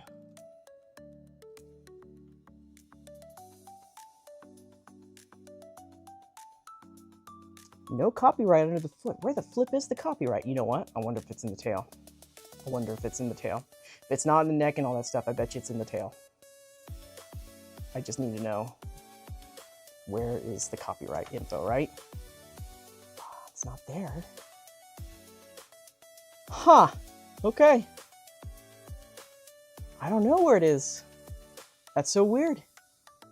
They really hit it well this time around. Okay. It's not in the tail either. Interesting.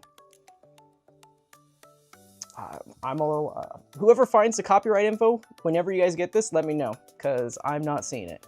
As far as tail articulation goes, though, let's see here. We've got, look at that. Very fluid. I haven't heat treated these tails either, by the way. Look at that. Very twisty. Very, very, very twisty. Wow. Wow. Look at that. It's not as twisty as the 2000 Godzilla tail, but it's definitely up there. Yeah, look at that. Goodness. You know, they're, I mean, these can go in any direction, right? So like, I mean, this is cool. I love this. Look at that.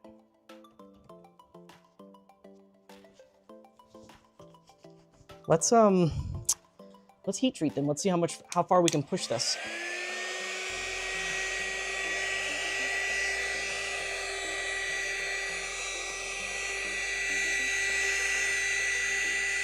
How far can we push the tails on this guy? Let's find out. Oh my. Wow. Woo, look at that. Holy Toledo, man. Jeez. Yeah, if you've ever wanted to wake up the joints in your figure to see how far they can go, heat it up. Wow. Let me move the wings out. Yeah, look at that. Tail is definitely a highlight of this figure too. Not only the necks, but the tail for sure. Wow. So cool. Yeah, for sure. And it's hard to tell, like, after you get done moving all the joints, like, I think that it's nice that the scales on this are all kind of just the same.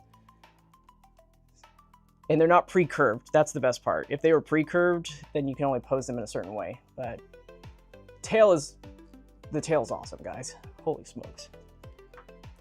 Look at that.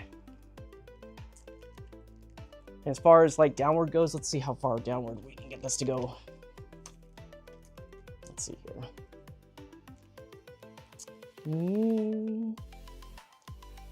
Looks like with the curl, yeah, it's okay. It's okay. It's not, I mean, you can make them go up like that, right? You can make them go up like that, but as far as like, yeah. It's not so much, yeah, you've got the base of the tail right here that moves, right? You can twist it a little bit. There's an odd shape so it doesn't twist so much. It'll pop out if you go too far. But you can make it go left to right, which is really cool. As far as downwards go though, I'm sure if I really wanted to, I can make it really spiral up very nicely like that, but yeah. This is pretty cool. The tail is definitely, tails and necks. It's got my glove. Tails and the neck, for sure. Tails and the neck is definitely well worth the higher price tag for this figure. This is amazing. Jeez. I love it. It's the tail tip that can twist around. You can twist that. Twist it, yeah. So, tails are gorgeous. They're amazing. So, let's just kind of like do a little fun dynamic pose now. Let's see what we can get this guy in. Let me just get the chat back up. Chat just went to sleep. Great, yeah, great, yeah, for sure. Everything's really great on this guy. Let's just kind of do something really cool and dynamic, right? So let's do something like the legs spread out like that.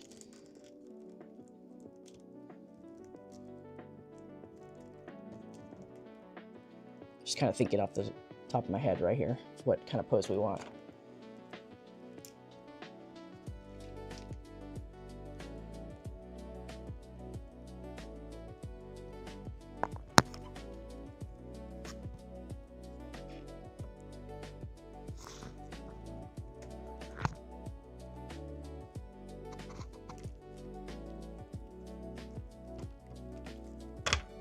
Oh, I pushed it too far. I was trying for something really, really far, pushing it past that limit. There is a bit of a bigger gap between the ankle and the shin part right here. So while it does allow for more articulation right there, there's only so far that it, like, look at this, like you can go, I mean, that's pretty cool, right? But there's only a certain part where it'll just give on itself. So you just got to be careful about that. But as far as like that dynamicness, let's see, I can get that flat. Yep, I can get that flat. What do you think? Let me bring the camera down a little bit.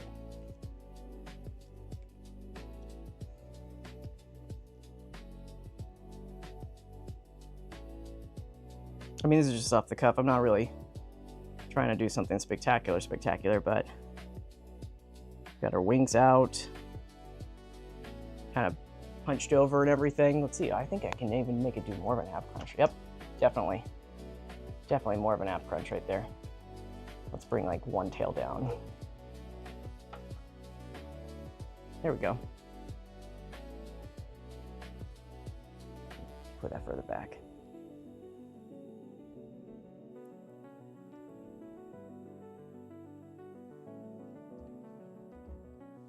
Side view. I think the side view conveys what I was trying to do a little better. So, yeah. Looks good, guys. I love it. Okay. We are hitting the, let's see here, we started at 4, 5, 6. We're at the 2-hour mark. We just wrapped up articulation. Now we're going to do the comparisons. So the first comparison that we're going to do between any of these guys is going to be the bootleg. I know that you guys have been waiting for this to see how similar it is. We're going to do that right now. And then we will go into figure comparisons with the cast of Godzilla versus Gigan. So let me just get this guy kind of posed up a little bit more, and I will bring out my bootleg. My bootleg is custom painted by myself. I painted it, so it doesn't look like what you would get out of the box if you were to get the bootleg. But let's take a look. And for the purposes of this, I'm going to move the wings as far back as possible so we can get them both in the frame. Okay. So here they are. I'm gonna have to push them further back. Actually, I'll just move the camera back a little bit more. Okay. So here is the bootleg. Bootleg's on the right, and then we have 72 on the left right there. So, yeah. Let me see. The idea with these, let's see, I'm trying to get it in a similar pose.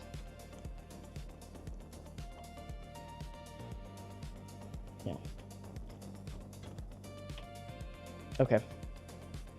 Yeah, so it's really because of the neck segments. I think that the proportions are a little bit different, but you can see that 64 is definitely taller. It's designed where its legs are more, the neutral stance is more straight, whereas the neutral stance for 72 is more bent. So if you were to consider the bend in the legs of 72 right there, the body kind of matches the body height-wise, right where the necks meet. But then the necks themselves, they're actually shorter than the bootlegs right here. The bootleg is definitely longer necks. They're definitely bigger pieces right here towards the bottom. And these are definitely smaller. So just by comparison, just putting it up like that.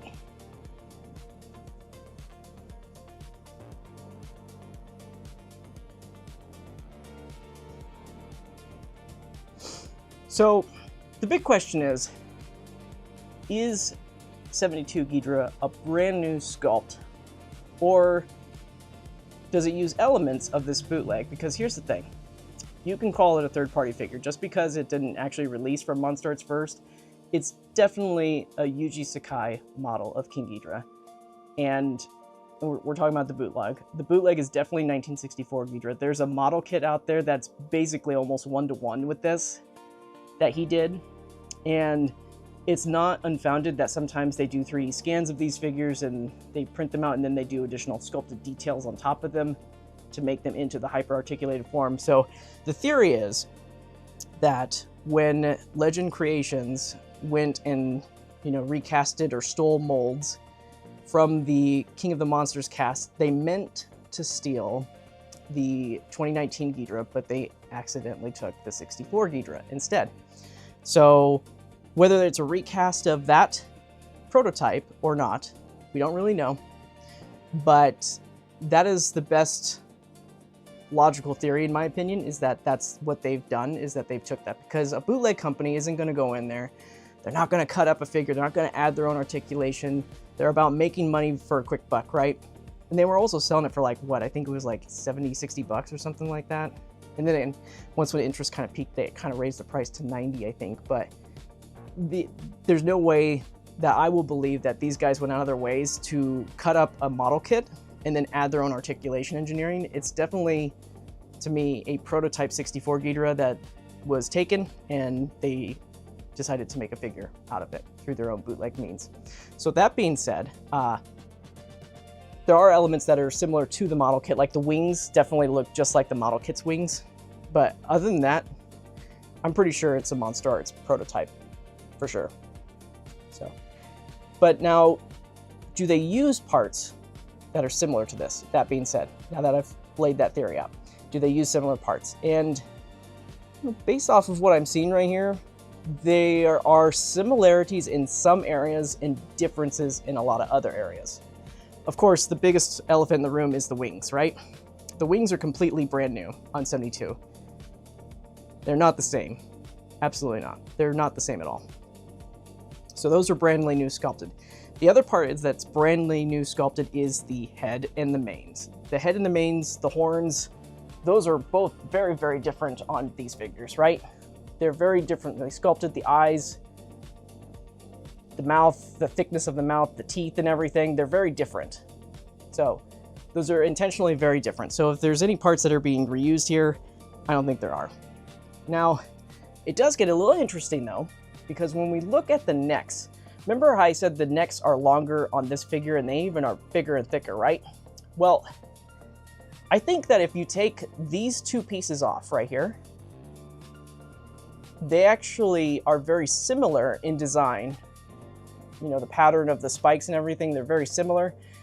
They don't have the sculpted details on the spines of this right here. They're very soft and flat. This has sculpted details, but the shape is very similar, right? Now, Sakai is also very good at replicating his own sculpts, right? He can probably resculpt the same thing very similarly, but different over and over again, because that's how good he is when it comes to his sculpts. But there could be a chance where they may have, because here's the thing, say that the mold was stolen or something like that, right? The thing is that Tamashii Nation still has the digital files. When they make these figures, they're sculpted first by hand, and then they are 3D scanned and added into the computer after that.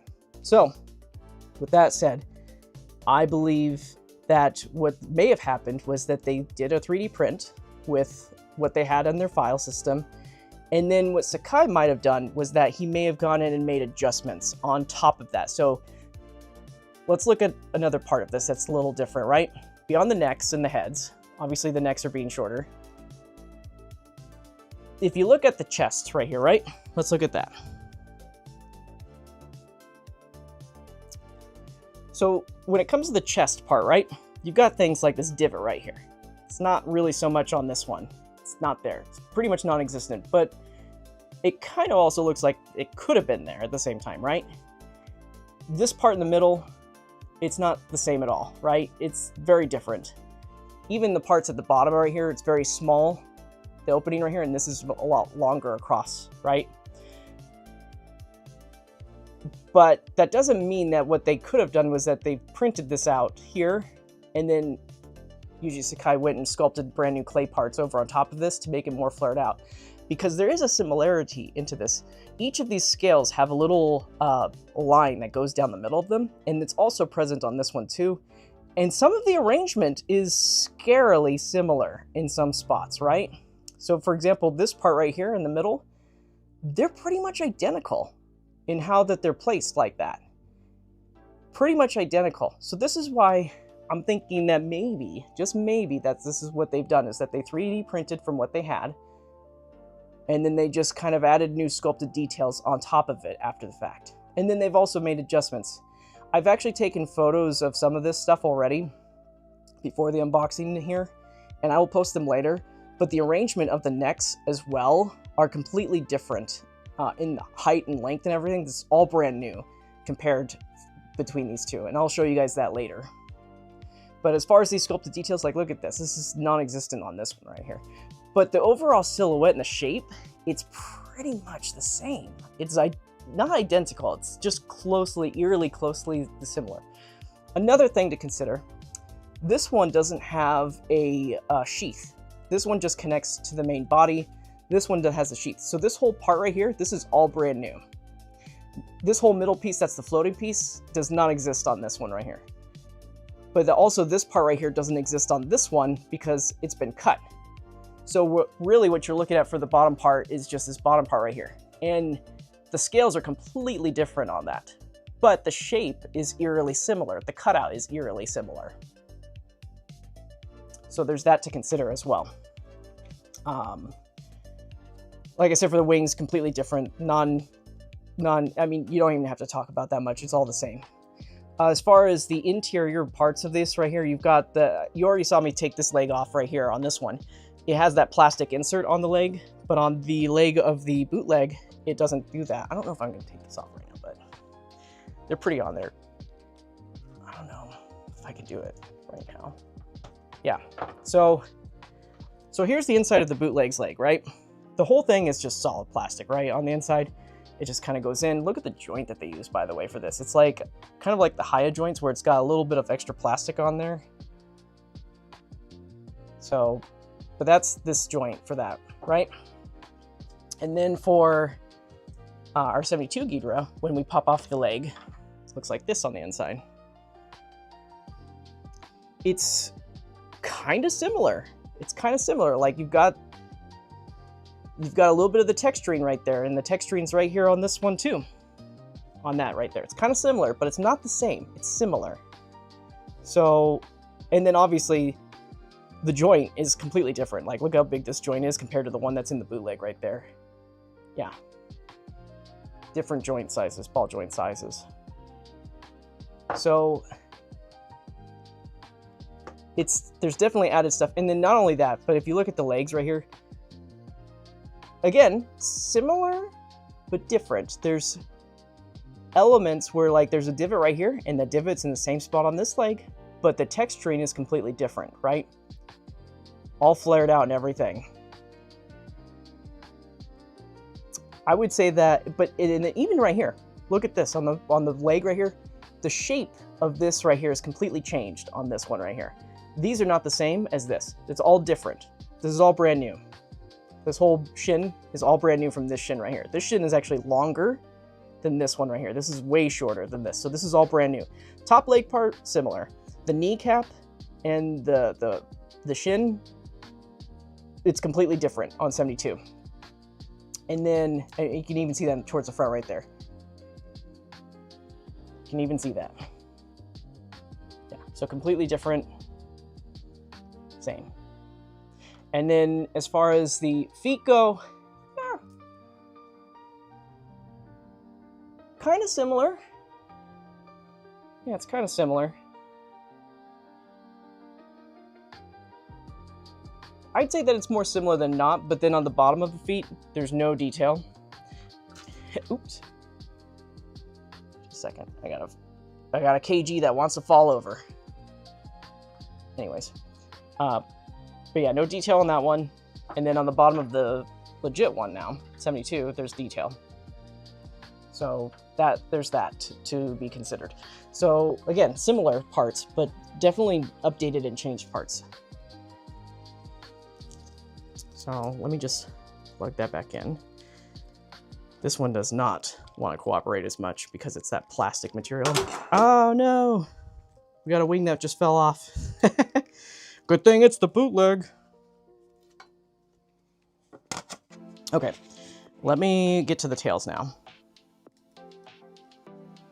See if I can get this wing back on. Okay, so let's look at the tails. So as far as the tails go, one of my big notes that I have for the tail is that the tail on 64 here is actually a little bit longer. It's a little bit longer than 72. And it's really by a segment. Let me move my camera here so that we're looking down on that. So you can see I have them lined up pretty much the same. So it's just a hair longer.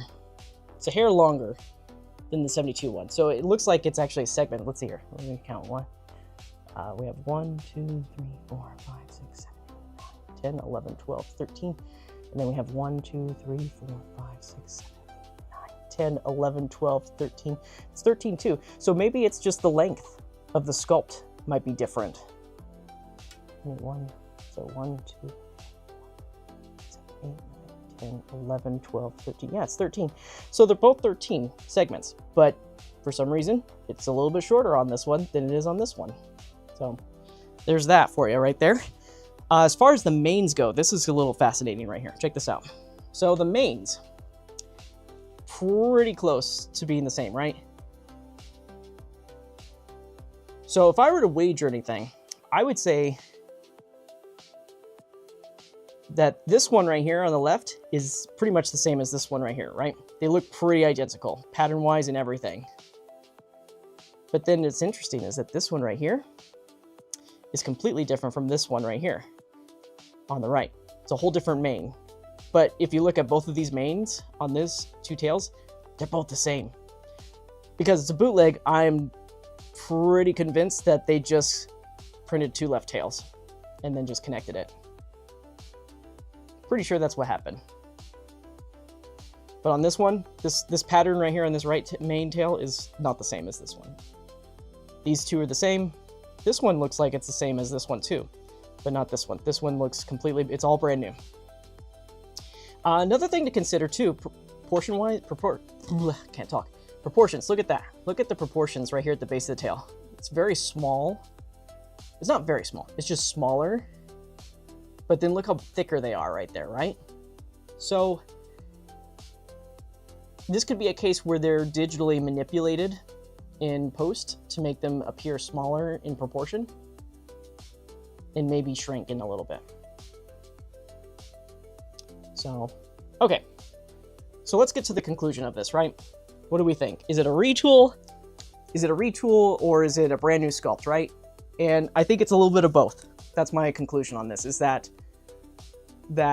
both of these are basically, they're Sakai sculpts. One's a ripoff, and then one is a legitimate one, right? And like I said, you know, one is, I believe that what they've done here is that they've, so what I believe that they've done here is that they've, you know, reprinted the 3D model for Sakai, and then he's did additional adjustments in sculpt for 72. It's clear that that's what's happened, to me at least. There are brand new sculpted parts though, at the same time. The wings, the heads, the shins of the legs right there, they're all brand new. The tails might have been brand new as well because they're shorter on this one, even though they have the same amount of segments.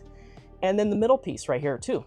This is all brand new compared to the 64 version right there. So I think if you have both of these, they both have a purpose in your collection, honestly. Even though that one is a bootleg right there, you know, it depends on your stance on that, if you support that kind of thing or not. But if you wanted a rep that's articulated to hold in your collection until the official one gets out, you have this option in there. They're both very different. They offer different experiences. So but I don't think it's a pure retool. That's for sure. It's not a pure retool. So there you have it. Those are my thoughts on that. And I'm going to take a drink really quick. But what do you guys think of that analysis? Do you guys like that? Do you guys agree with me? Do you not agree? I mean, what do you guys think?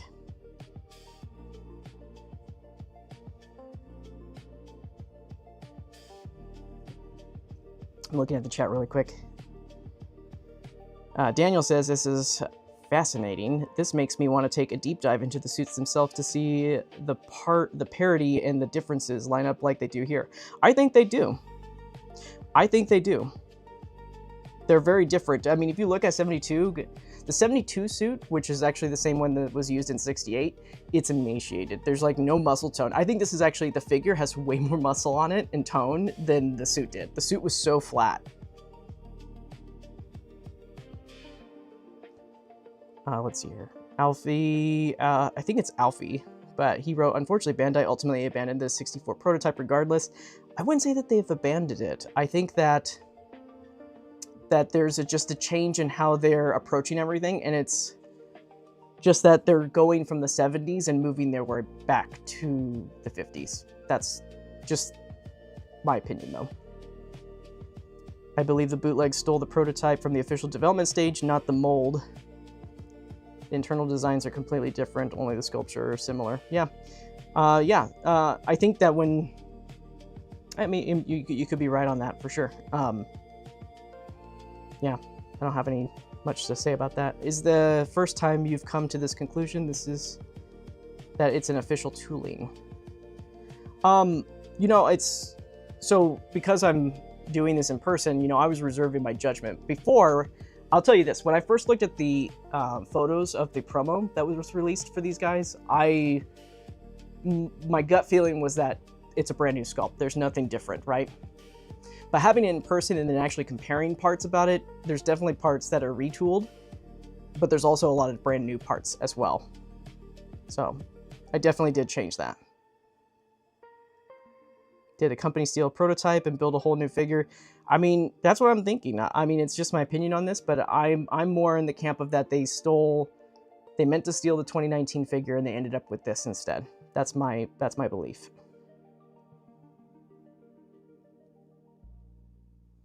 Let's see.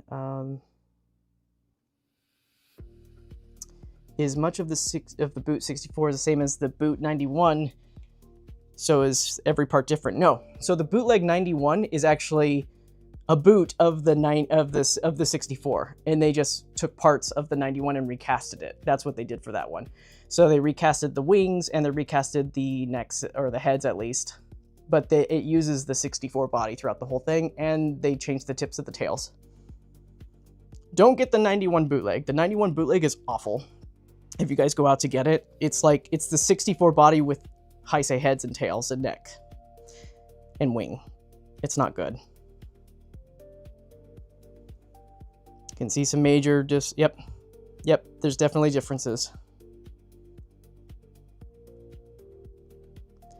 Bootleg has an on leg because it reuses several identical parts. I tried disassembling it. The inside of the parts has numerical markings, some of which are duplicates. Fascinating. I didn't know that. But I will say, to that point, that the base of the bootleg's necks are definitely larger and bigger than the ones that are on this figure for 72.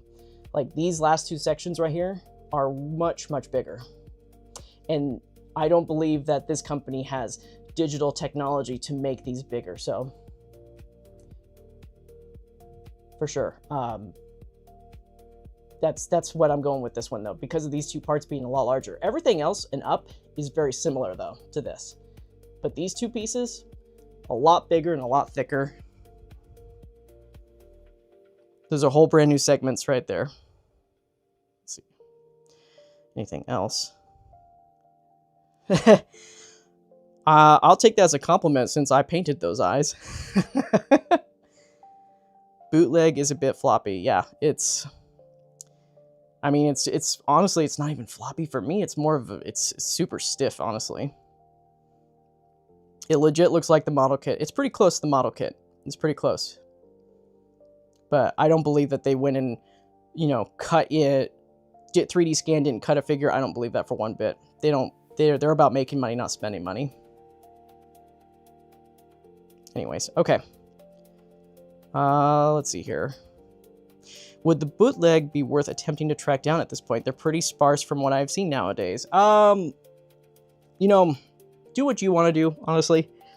I'm not an advocate for bootlegs. Clearly, I have it, though, because I just wanted to have a Showa Ghidorah rep in my collection. But I will say having the 72 and seeing that it's different, it kind of makes me feel like, okay, I'm glad I still picked up the bootleg at the end of the day, because they are very different still. I will say this, when they do an actual official 64, I will definitely sell my 64 bootleg. I don't need it anymore. When the official one comes out, I don't need this. So until then, I'm just using it as a placeholder. Okay. So that is it for our comparison with the bootleg. I'm going to bring out the main cast now. We've gone into the part of the stream now where we're doing comparisons with other figures. Before we do the other figures in the line, we are going to just focus on the Gigan cast first. I'm gonna move some stuff out of the way. It is Christmas cookie time here at Tass's house, and Mrs. Tass was beginning the cookie making process. So I have to navigate around all that now to get to my figures, unfortunately.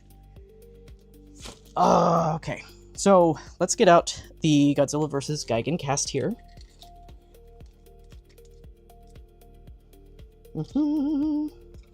Getting them all out.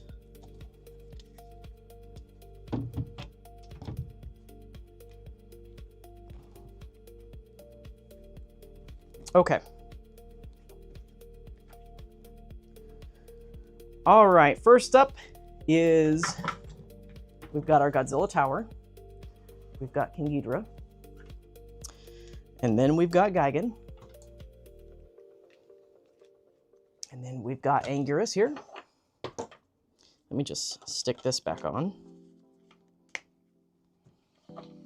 Then we've got Anguirus. And then we've got Godzilla. All right. Let me just move some stuff here. Okay, so.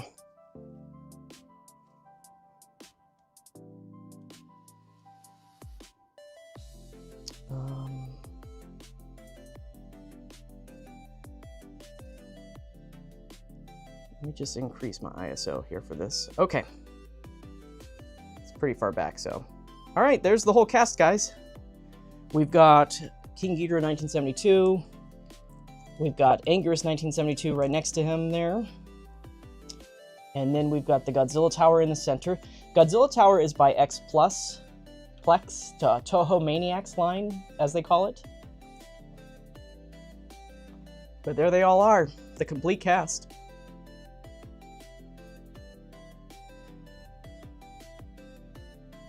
Look at that.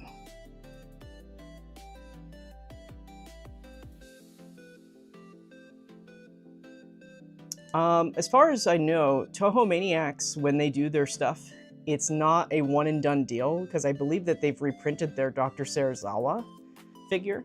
So I don't think that they're not ever going to do the Godzilla Tower again, but I would suggest that if you are a fan of this, now that it's come out and it's been released and whatnot, that you should definitely pick it up.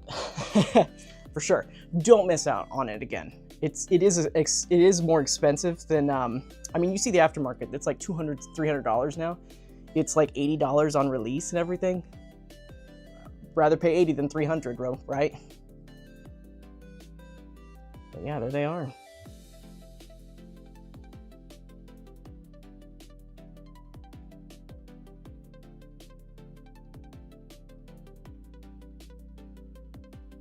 Look at that.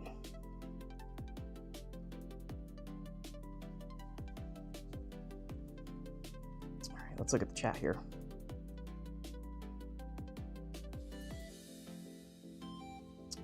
Spike the Kitten, hey man, welcome. I buy the bootleg for history only, yeah. And comparison, for sure. That's a good brain scratch. They looked great together, right? Stunning. Absolutely. Can you recreate the poster? I don't have the, I don't have a stand out for that. Oh, you know what? I totally forgot. I was going to bring that out and show you guys. I will bring out a different kind of stand, though, for flight mode. And I will recommend it for everybody. Let's see here. Which of the cast is your overall favorite to handle? And which one is visually your favorite? Gigan, for sure. Gigan is definitely my favorite to handle. I love... you know what? King Ghidorah is pretty good, too. Here's my ranking. As far as handling goes and moving and posing around, I would say Gigan. And I would say... Oh, it's really tough. Gigan is definitely the top. And then I would do... Anguirus is number 2. Godzilla is number 3, but he's very close to number 2. And then Ghidorah is number 4. Just because Ghidorah is more... It can pose, right? It can move, and it's really fun. I definitely feel more relaxed posing this one than I did with 91. It's just a big figure, though, at the end of the day. It's also not my favorite suit of Ghidorah, so... I don't think it's 4 because it's the bottom of my list because I hate it or anything. It's just that, which do I have the most fun with posing? So far, I would say that that's my order, though.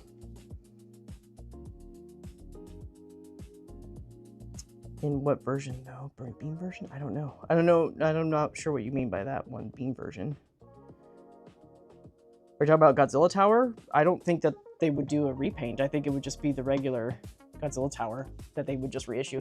Plex has a different policy. They're not like P Bandai items where they can't ever be reissued ever again.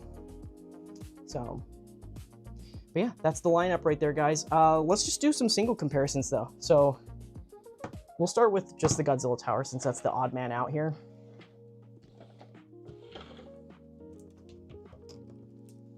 And then let me just get this guy in a little bit more of a more dynamic pose here. So here we go.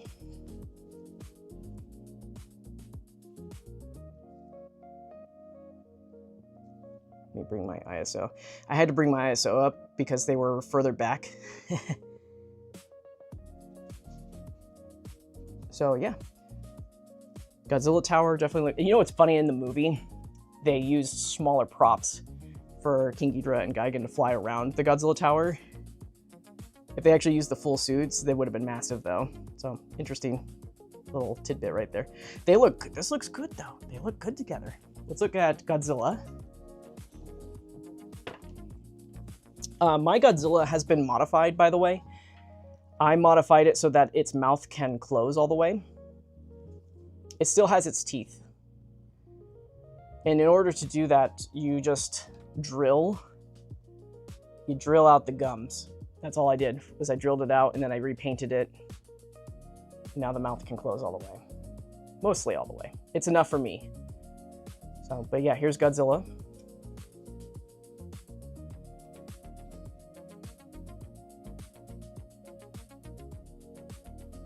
I'm gonna put my reflector on here because Ghidorah is such a bright figure. There, now Godzilla should be lit up a little bit better. So yeah, but look at that. Boy, how do they go together, right? Looks good.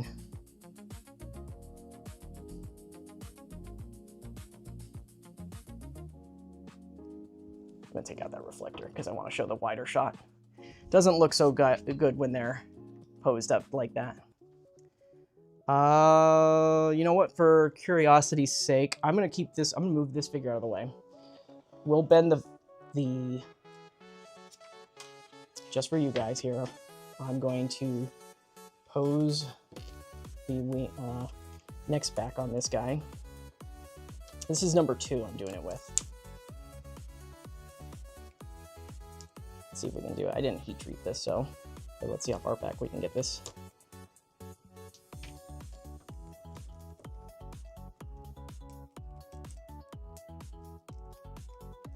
I'm going to move it at the base there. Oops. Move it a little bit further back. I think I'm going to heat treat this. Give me 1 second, guys. Let me heat treat this guy up here. And then I'm going to do it where Godzilla is holding his necks backwards right there. It'll be easier if I do it off camera versus on camera.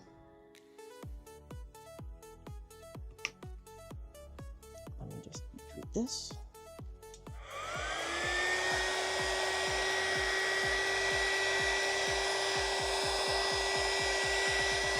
And we're gonna get that pose where he's looking backwards. All right, let's see if I can do this a little bit easier now. We'll see if we can get Godzilla back there to hold those necks backwards.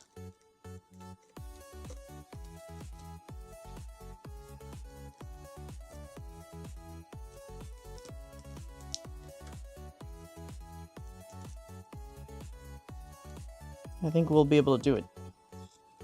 Okay, so I've got those necks posted backwards there, and we'll get Godzilla back there and see if we can get him in a more straight pose. Hold those arms.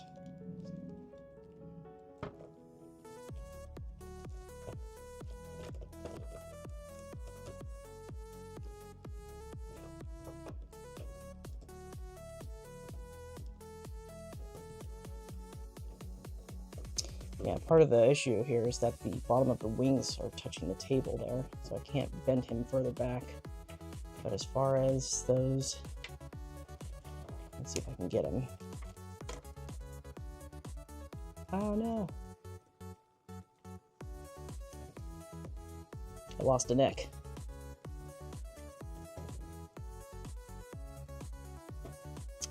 I think I would need a little bit more time with this. I don't want to waste too much time posing,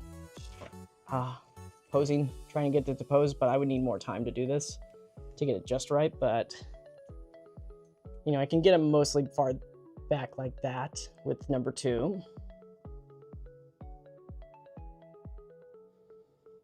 Yeah, I'm not going to waste your guys' time and try to perfect it, but that's pretty close. Pretty close right there. But yeah, let me bring out number 1 again.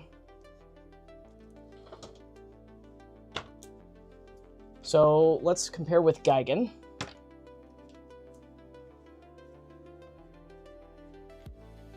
Oh yeah, don't worry, I'll bring out 64. I'll bring out all the Showas, so you guys can get a good idea of how all the Showa scales with them. All right, and here's Gigan.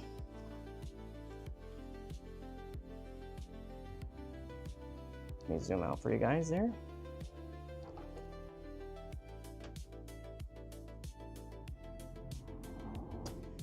Move this one out of the way. All right, so yeah, there's Gigan.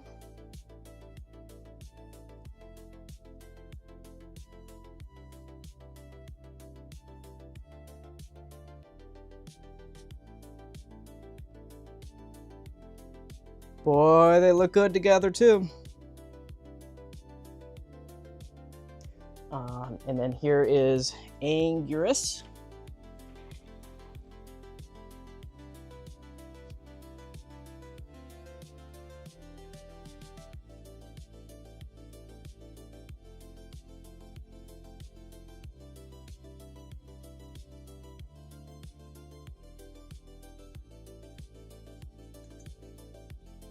Let's see if we can do this where we can have them posed upward. I don't have a stand for this right now, so we're just gonna kind of wing this pose. But yeah, you can have him.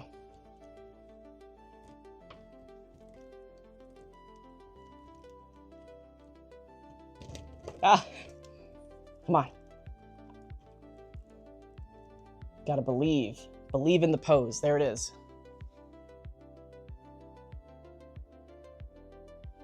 Oh, that's cool. That's really cool.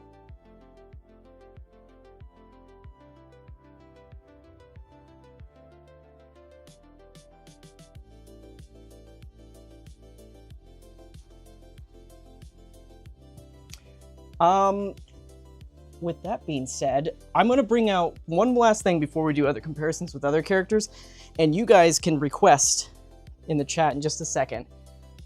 Let me get this thing out. So this is a stand that you can buy on eBay. It's by Caliber Wings. It is, I don't know if it's a bootleg of something that is existing or not, but there used to be a stand called Flight Pose out there. they got discontinued because of COVID. They basically shut down their business and everything. But this stand right here, you can get on eBay. It's called Caliber Wings. Now, just a fair warning, I bought 3 of these because the set comes with 2 of these long ones that are in the middle, 1 extra long one and 1 very short one. But if you buy 3 of them, you can make it so that you have all 3 of them the same length, and they're like $9. So it's not a bad stand for that. But again, I bought all 3 so that I can adjust it so that they're all the same length. So let me just kind of show you what I did exactly, so there's more context. So I bought all 3 of the same set so that I can make these different lengths, basically. So normally they only come with 1 short one, 2 of these middle ranged ones, and 1 long one. That's what they normally come with if you buy 1 set. But if you buy all 3, if you buy 3 sets of the same one, you can mix and match so that you can get 3 different sizes right there. So for this display purposes, I'm going to use this middle stand, and we will do flight mode with it. One thing to note, in the past with Flight Pose, who did this stand, these silicone tips from figures rubbed the paint off over time. So I would recommend that if you do buy this, I don't know if these ones would do it because that was such a long time ago, but if you do get this stand, I would recommend probably putting some kind of protection over on top of those parts so that that doesn't happen to your figure.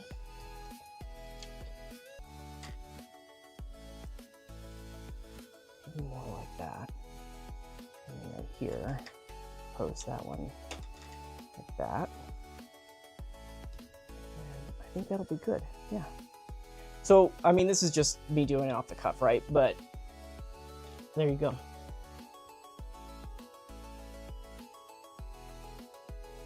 There's our flight stand.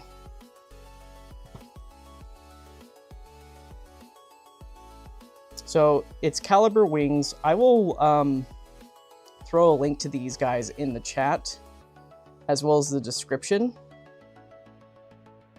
Yeah, they're made for planes. Yeah, they're mostly made for planes. They're not made for figures, right? But they do, it does work in a pinch if you want a flight stand. And there's different sizes to go with. But yeah, let's do a side view.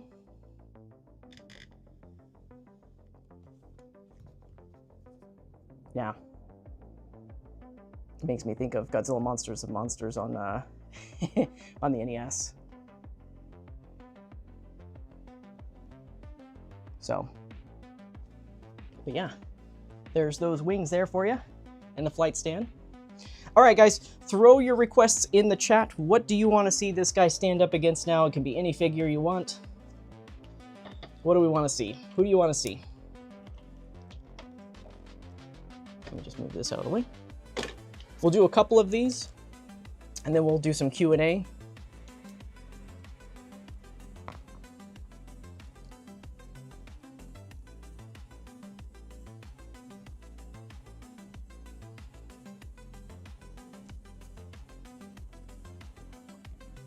Okay. Let me just lower that there. Okay. Who do we want to see? Who's our first request here? We've got Legion. Sure, we can do Legion. I still actually have Legion out right now from when I was doing some photography with it earlier. So you lucked out on that right there. I don't have Legion in its final form. I have it in its flight form currently. Give me 1 second.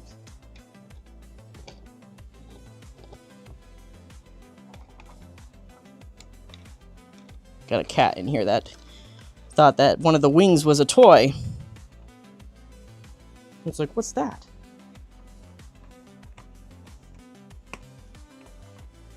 All right. The first request, Legion and King Ghidorah in the same frame. Oh my.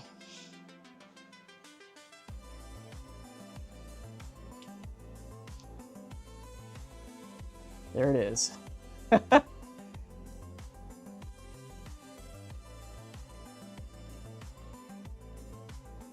Super Mario Ziller, we already had Anguirus out here, bro. Where were you? I'll throw it back in just for you.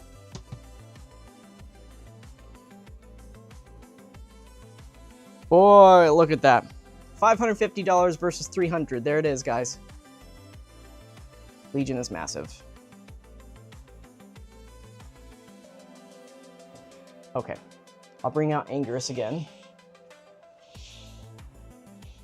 Yeah, you gotta have this on this giant pedestal and everything. It's crazy. Let me just lift that up there.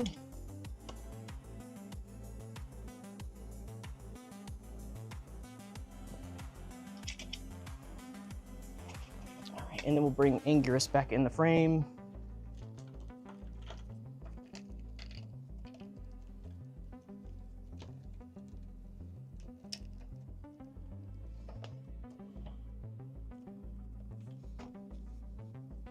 All right, there's your Anguirus.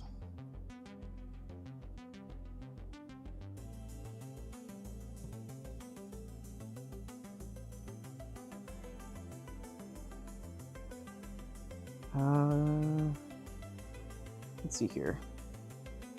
Oh yeah, the Heisei Ghidorah for sure. 64 Godzilla, I'll bring that right out too. Making an order. Okay, I'm gonna leave those two guys in the shot there. Let me zoom in.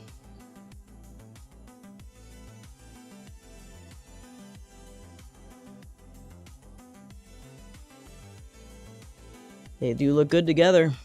Okay. Let me go get 64 Godzilla and the Heisei Ghidorah.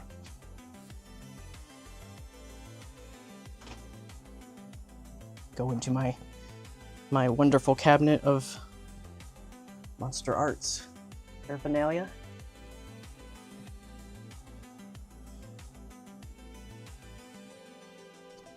We'll bring out other Showas too. I'll bring, you know what, just because of that, I'm just going to grab 62 as well. And we'll grab 1954. Who else do we want to grab? We'll grab Mechagodzilla 1974. I'll have to come back and grab the rest of them. Don't have Heisei Ghidorah yet. I'll have to make my way to him because he's in the back. The larger the figure is, the more deeper it is into the cabinet space. So we'll make our way back there to that one. But for now, let's start with Godzilla 1964.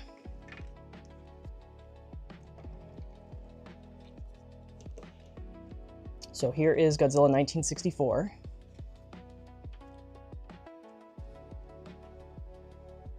Yeah, he's a small guy.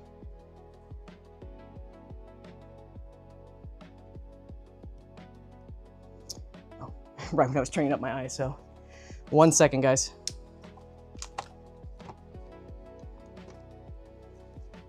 I'll be right back. I'm gonna grab a drink really quick.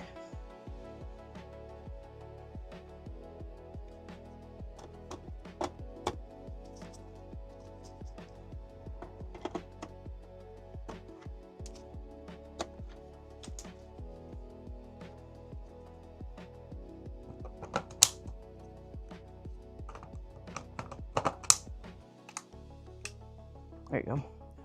Drink.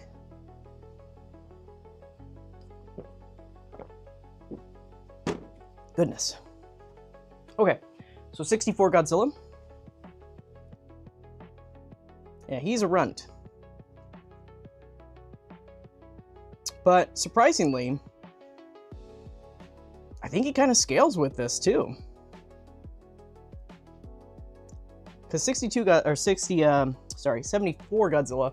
Let me bring him out. Yeah, he's definitely a runt. Definitely smaller. The figure needs a 2.0. For the love of God, please give us a brand new 64 that's bigger. And please let 75 be as big as 72. So, but yeah, for sure. So that was 62 or 64. Well, let's see here. Does Bandai warranty cover cat nibbles? No, they don't, unfortunately. Apologies, I had to step out for a bit. You stepped out on my stream? On my stream? No, I'm just kidding. Let's see here. Let me look at the chat. Why is it not scrolling up? There we go.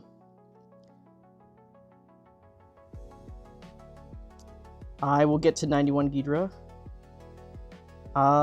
Let me bring out what the ones I just grabbed here too. So we got that. Here is 1974 Mechagodzilla. This is a custom paint application on mine. This one has paint weathering details on it.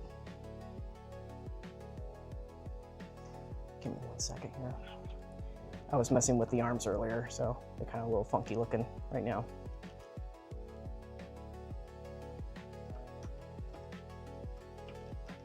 There we go.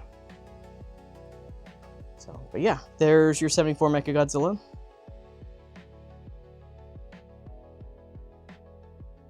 '74 Mechagodzilla scales quite well with 64. It's still too small though, because if you compared it to 62 Godzilla, 62 Godzilla is much taller than 74. Unfortunately, 74 uses the smaller Showa scale. So, but there's those two together again.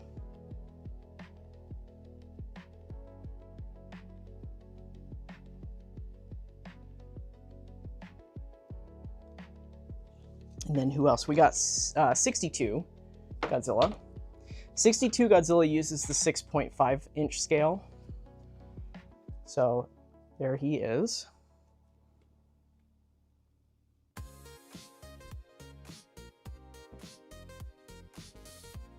'62 Godzilla also uses a glass eye,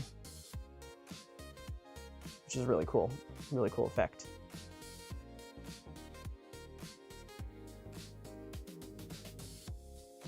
And then here is 1954. This is the second reissue of 1954.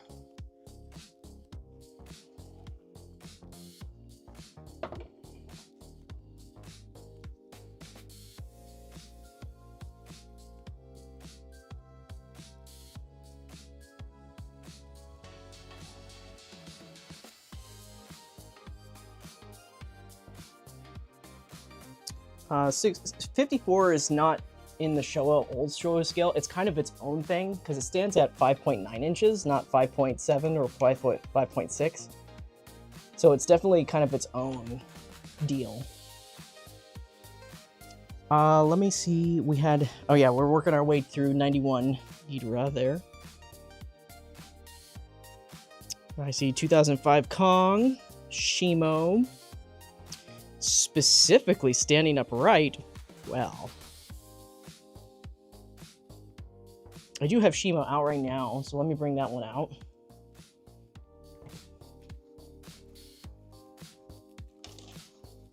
This is world debut of my custom Shimo.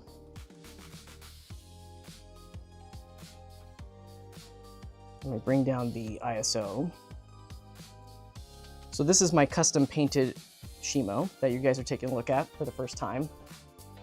This guy, I went through and added black wash in throughout the entire sculpt to pop out those details. And I think it looks pretty good. But yeah, here's what Shimo looks like standing next to. Don't worry, I remember you asked about standing upright. We'll get there. We will get there. So that's what they look like together, though. Shimo could probably eat Ghidorah, for sure.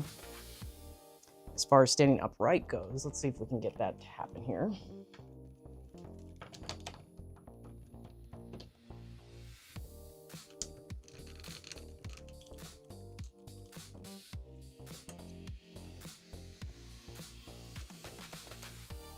I haven't done this in a while with Shimo.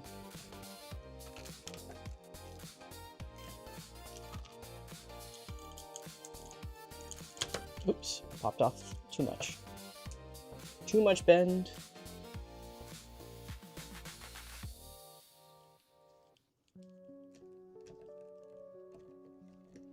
Yeah, it looks like Shimo actually had that joint articulation for the head part.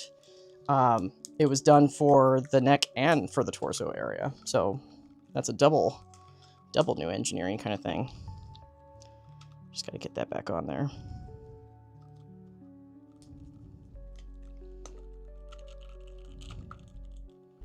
Oops. 1 second. I popped off the neck in that joint because it does that forward thrust thing. I got to position that just right.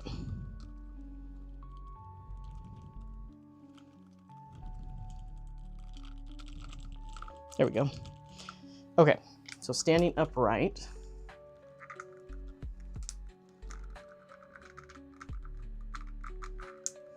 I believe this is as good as it's going to get. Yes. Okay, so standing upright Shimo is giant.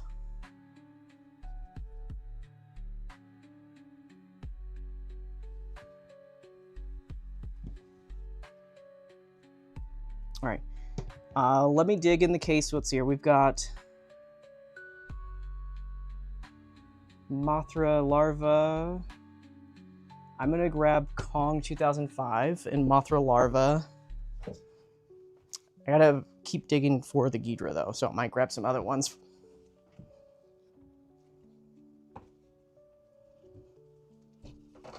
Let's see here. I will bring out this guy here. Everybody wants to see that guy.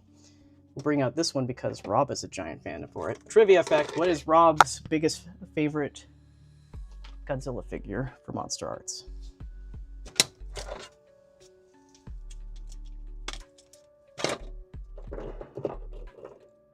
Oops, that's not it. There it is.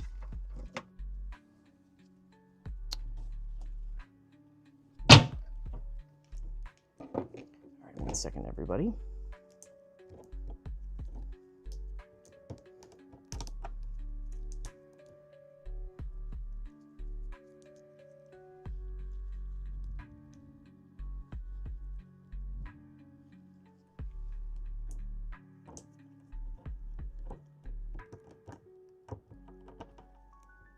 I have to do some heat on that joint, actually.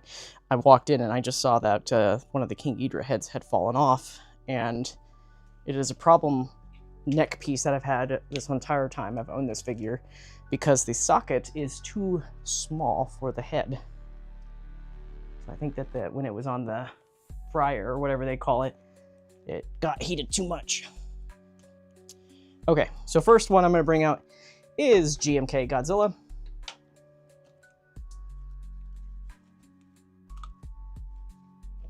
So here is GMK. This is with the fix that I have published for it.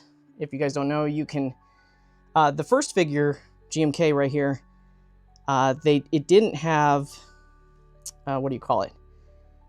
The head engineering in the back of it, the socket was so loose, it wasn't glued in, so it created this overbite, which everybody thought that the figure had an overbite. Well, turns out if you push the socket back into place, it doesn't have the overbite anymore. So this is what it looks like with that fixed.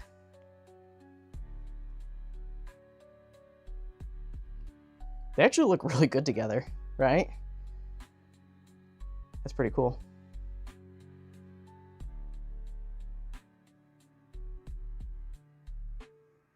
And then we've got Godzilla Earth.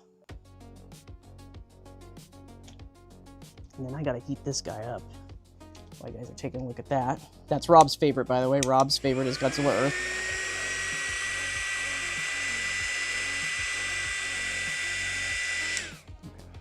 Okay. About to bring out the Heisei Ghidorah here, so give me 1 second, everybody.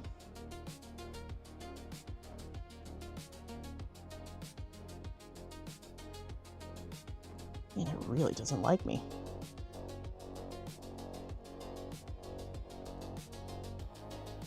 It's this one piece of the neck. I can see it too as I'm trying to push this thing in. Like that ball socket. The socket for the ball joint is just so small.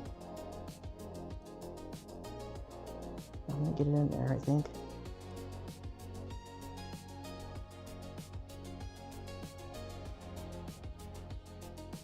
Yeah, even now, it's definitely not all the way in.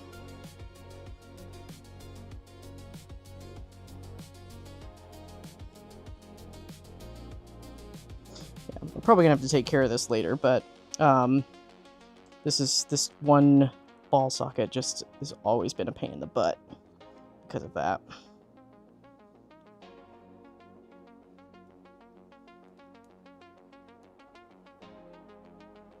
Okay.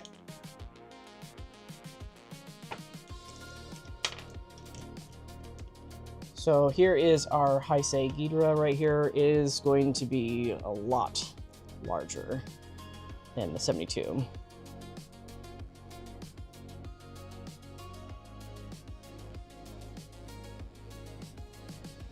me just move this guy out of the shot.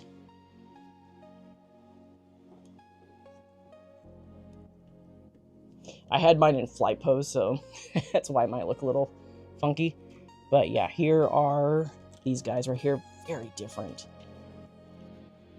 Very, very different in sculpt and everything. This is the one that was giving me issues, so maybe be very careful with that. So, but yeah, here you go. There's the Heisei Ghidorah.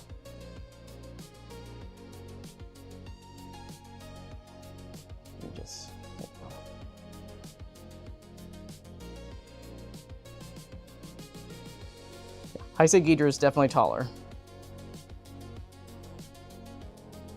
It also stands more upright than the, like if we were to get this guy to stand up straight, it's a little bit taller. But not by too much.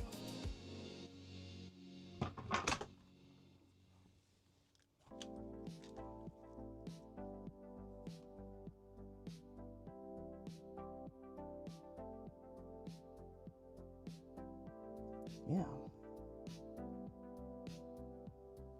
Let's see here. What else? Kong 2005, right? Let me go grab Kong 2005 and some Mothras.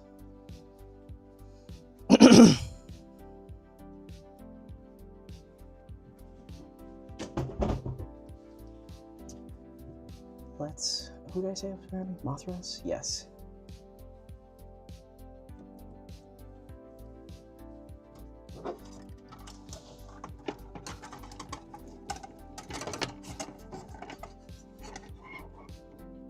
Got our Mothra, we got our Mothra over there. Oh, I want to forget Hydra. We were going to bring a Hydra too.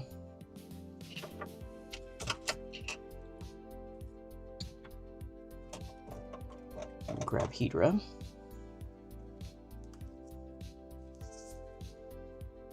Okay, I didn't grab 2005 Kong yet, but I did get Ghidorah, and I've got the Mothra 92 here. Okay. We'll start with Mothra first.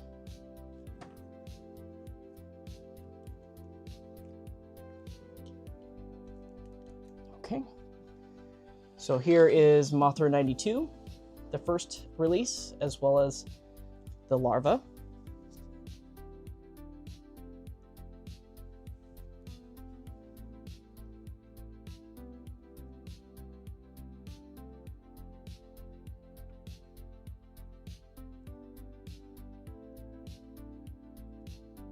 What did I think of the Heisei Ghidorah?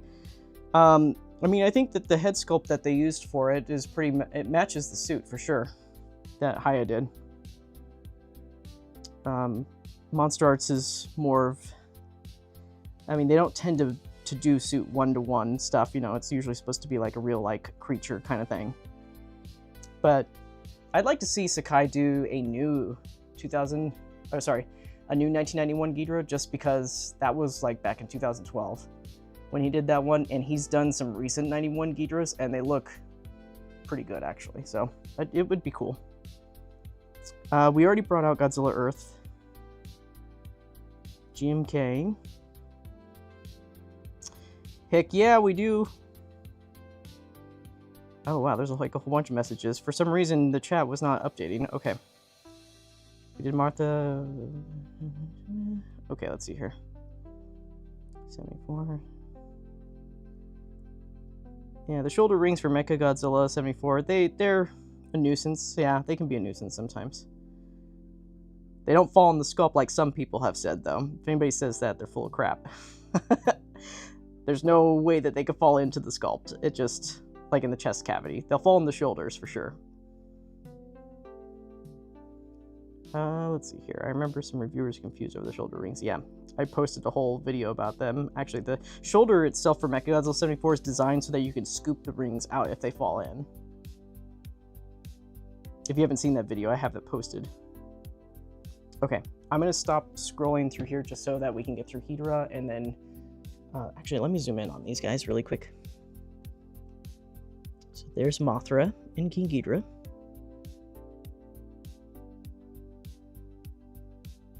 And then with the larva.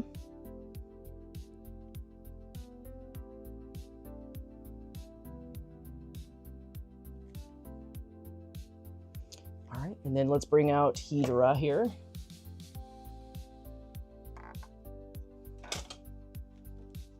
Here's Ghidorah is actually done in the smaller Showa scale, unfortunately, so it's not as massive as it should be. Yeah.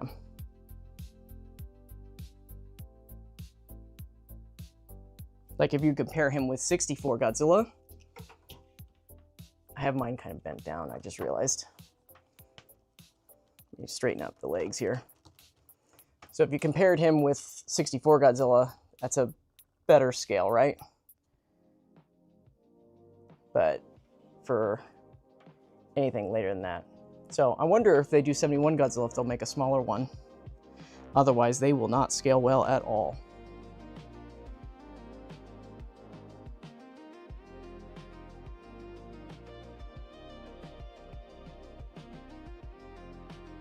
Okay, let me go grab some more.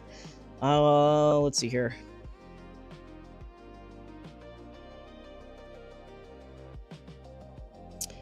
I do not own the 2008 RC Mechagodzilla. No, I don't own that one. I've seen that one, though. I don't own it, though. Let me see if I can get 2005 Kong out. Have that in the bottom of the display.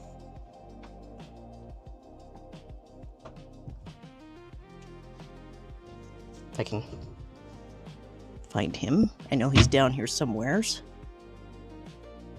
Just have to remember where I put him.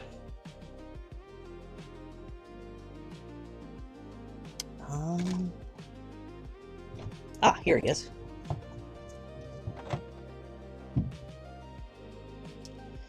And somebody said 1989 Godzilla. I will bring that one out.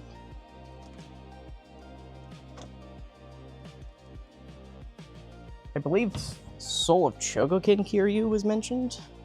So let me grab that.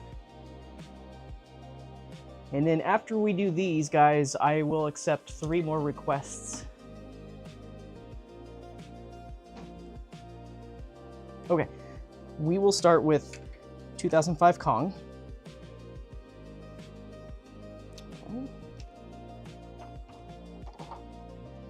Here's the 2005 Kong.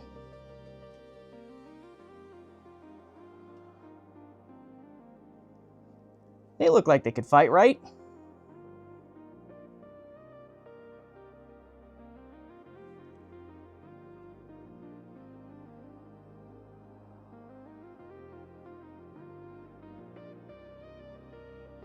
Obviously, 2005 Kong is its own relative scale because it would be significantly smaller than any of these figures. Let me get out. Let's see here. This is the 1989 Godzilla. This is the first release. Ooh, almost lost my balance. There you go.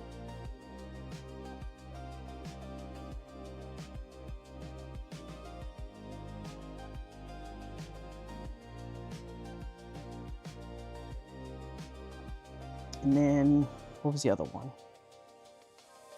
Oh yeah, Soul Choker Kiryu.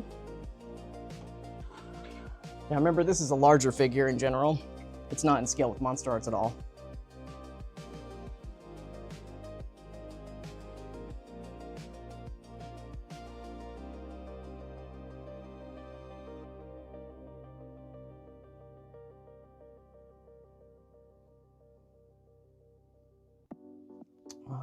Let's see here. Who else have we got on here?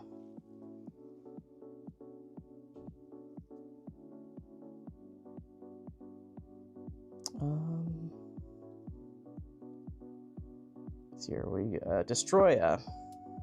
Earth. We brought out Earth. Shin. Let's see here. Who else?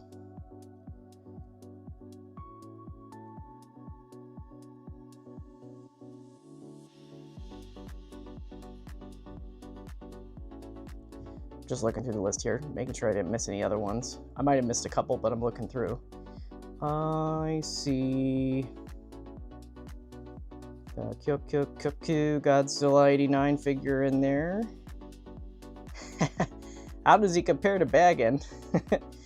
I mean, I'm not bringing out that one today, but that one's under construction right now, so. But he does compare. Baggin is Baggin, you know. Let's see here. SOC. Okay, yeah, 1989. Okay, got that one there. Okay, I think I know what everybody wants to see, so let me grab those. We got Destroy a Request. We've got, let's see here, who else do we got in here? Who did we say? Shin. That was the other one. We'll take out Shin. And we'll take out Destroya. Come on. I will also bring out another one that nobody else has requested just yet, but I will bring that one out too. My wife is gonna come out here and she's gonna be like, why are there toys on the floor again? What was the other one? Oh yeah, 89.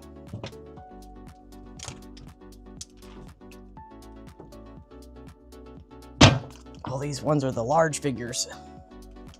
Goodness gracious. Okay, making it through the minefield. One of these days, I will live in a place where everything is all in the same spot and not in different spots. Okay, so here is the 1989 Kyoku. I can't say it, I'm sorry guys. But that's it.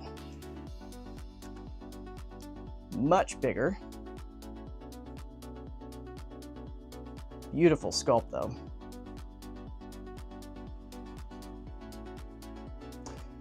Alright, there's that one. And then, let me bring out Shin Godzilla. Night Combat version. Let me bring him a little bit further back right there. There you go. So there's Shin. My Shin's kind of leaning forward right now, so.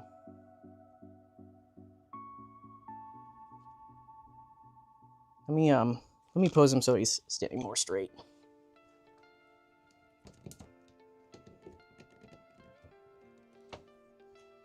There you go.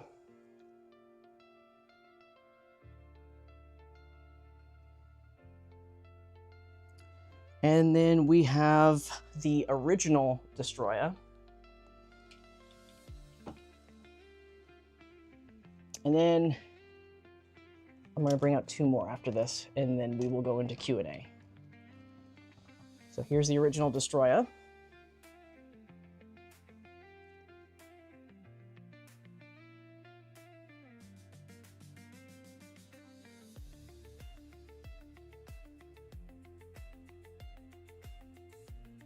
Let's look at the chat.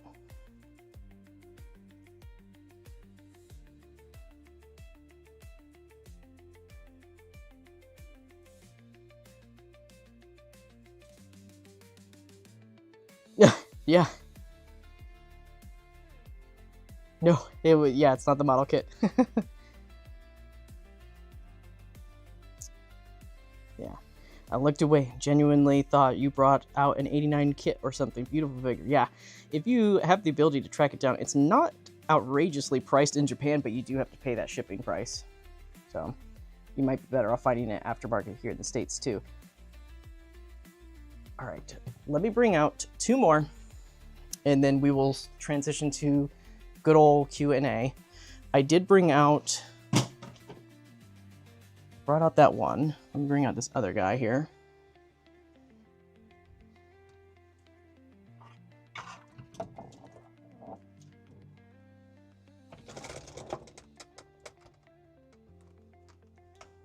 All right, these are going to be our last two comparisons for the day, guys. I'll try to make them count. Okay. So the first one. Oh, geez, I feel like I'm a kid again with all my toys on the floor and lined up in a spot. All right. We've got Biollante here.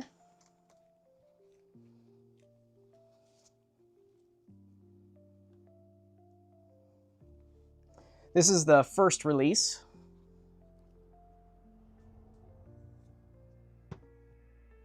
She is enormous.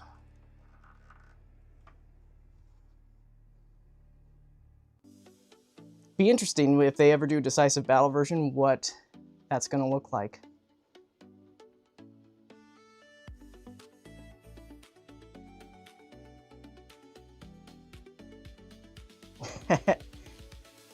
Toys on the floor just means you're having fun. Yeah. All right, so that's Biollante and King Ghidorah 1972. And then our last comparison for the night is going to be Mecha King Ghidorah Shinjuku version.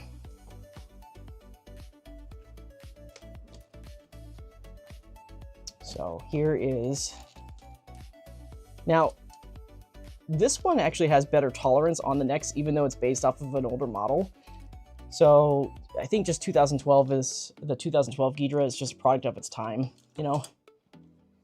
So whatever plastic that they used in this one is a lot better than what they used for the original here. But yeah, there's Mecha King Ghidorah.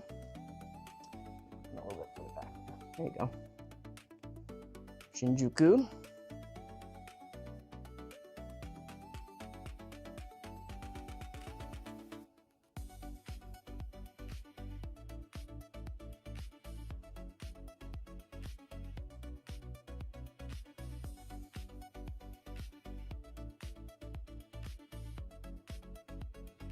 I'm your future self.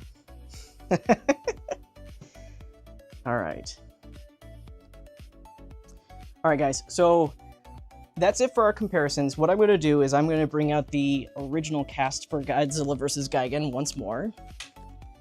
And then we're going to transition into the Q&A. I think I might do like a little bit of a special setup. I'm feeling a little inspired right now. So let's do this. I'm gonna grab my little background here. Not background, I should say. My stage, my base. I need to get these guys cleared out of the way. We're gonna do a little bit of a diorama setup for this ending shot here. So give me 1 second. Maybe we'll go out and we'll even use a background too while we're at it. Okay. Wouldn't that be neat just to see a background setup? Okay, so here is our base. I made this myself, my own little two hands. We will put the Godzilla tower right there. And then, you know what? I'm gonna rotate it because that's more of a slope. Let's do it like that.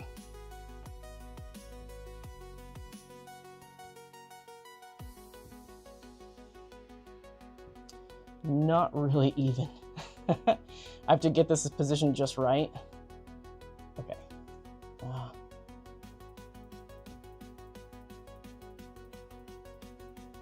I have rocks all over the set piece, so okay, let's try different.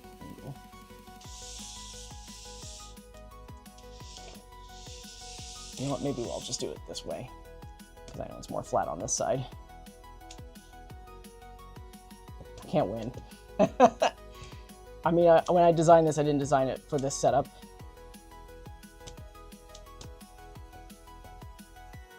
There we go. That's fine. And then we'll do anchors here. And then we'll do Gigan over here. And we'll do Godzilla right here.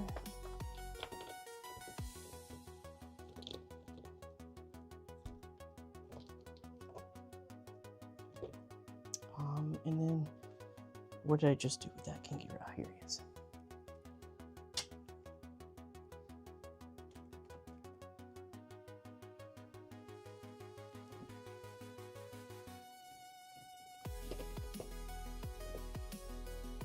Okay.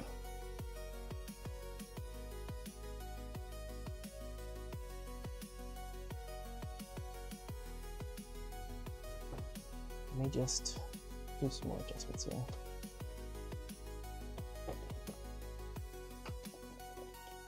Just for this purpose of this ending shot, I would position them differently, but I think just for this ending shot, we'll do it like this.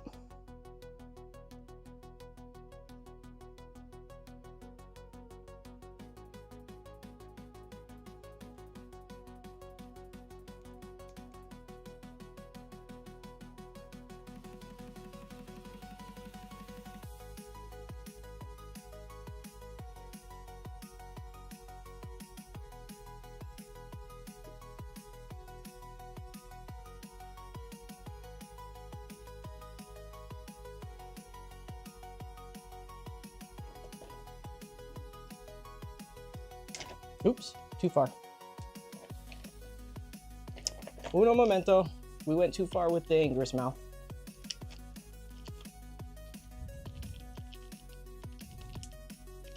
Such a small little tiny joint in there.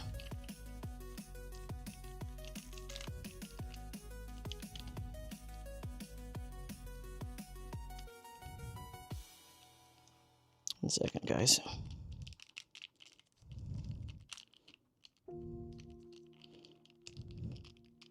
I've actually never popped that off before, so first time for everything, right? Bear with me.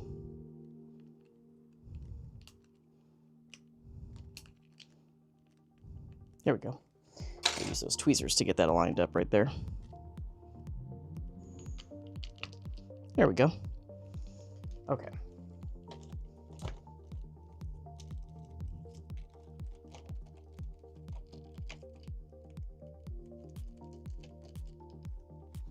Okay, there we go.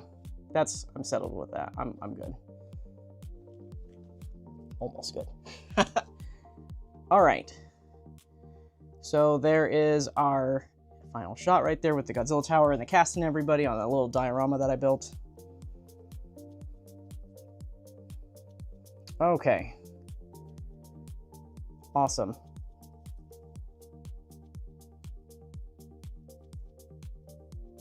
All right, so, okay.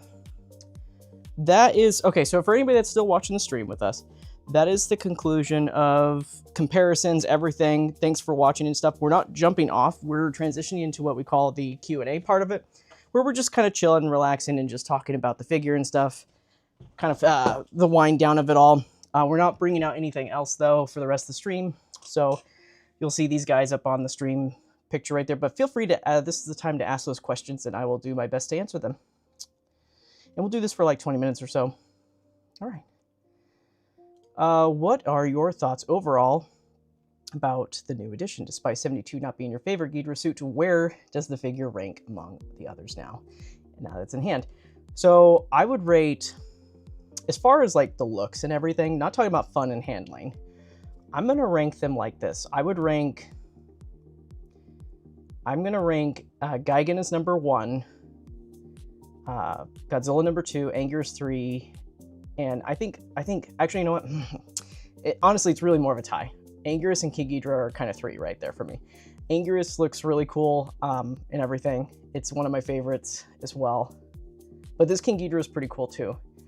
If I were going to put it on the bottom of my list, it's not because I don't like it. It's just because I prefer the other designs just more than 72. But that's how I'd rank them. Gigan, Godzilla, and then Anger's and Ghidorah tied, but maybe Ghidorah on the bottom.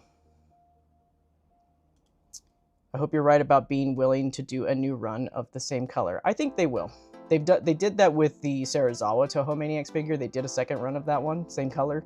Now they're doing a colorway that's the Technicolor version. So MG Jawbreak Redux, maybe. Yeah, that might look forward to that maybe in 2026 with the toy photography live streams. Could be fun someday. Yeah. The problem, I know this for a fact. When I do my setups for toy photography, they take a long time. Like for setup for one shot, just setting everything up takes almost an hour sometimes to get everything just right. Do you own any transparent protos? Godzillasaurus asks. I don't. No, I don't. If you've ever seen those online, I've seen them on eBay, people selling them. They're not actually really transparent figures. They're protos. They're what people stripped the paint off of them that were translucent figures. So, and you can tell because they're not crystal clear. They've definitely got paint, some paint that was left behind. What did I use to make the display? This display is made with a layer, it's a sheet of foam, and then I used some model effects. Like it's like a clay, it's not even clay, it's more of like a mushy texture material. And you can use that, I actually have it right here. Let me show you. I have different versions of it. I'll bring it into frame. It's this guy, it's called Diorama SFX. And it's just like it's like mud. That's the best way to describe it. It's like mud, but it's not real mud. And then you just layer it over on top of your phone, and your foam, and it gives it this realistic earth texture. You use like a spatula to do it, a little silicone spatula. And you just kind of coat the whole thing. And then after that, you just decorate it with various ballast materials, and then you use like a liquid cement to seal everything so that it stays on, and it protects your figures too. But at the base layer, it started out with foam, and then I used like a foam melter, like a hot wire, to kind of shave it into different shapes.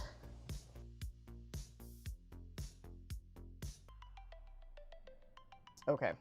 Yeah, because I turned off my original mic and then I added a new one right there. And the new one is actually on, but for some reason OBS streaming decided to be like, nah, this is too different. I don't want to connect to it. I don't know. So basically, yes, they are working on other diorama pieces. They can't reissue the original ones unless they change parts of it, like the paint job or the packaging. But there is supposed to be another one that's going to be coming out in the future.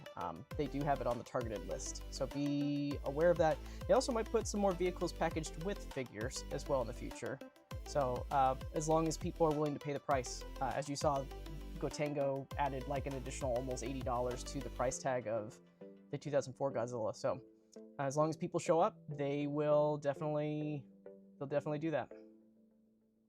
Okay, let me look at the Showa Ghidorah is my second most wanted figure in the line since it began from Godzilla 75. Pleased with what I see from it? Absolutely. And I was saying that this figure is going to go up really high in the aftermarket because this figure does not have, this character, 72, does not have a lot of merchandise representatives. No X Plus, nothing like that really. It's mostly model kits, so this is going to go up in value. I can see it happening for sure. You think they're going to release Kaiser Ghidorah? I think it's inevitable at this point. If you look at I'll put it this way, Tamashii Nations likes to release their Godzillas in pairs. So we just got Godzilla 2004 Heat Ray version, right? With the Gotengo, and one of those photos is awfully sus, right? It's looking up in the air and firing that G-Spark beam.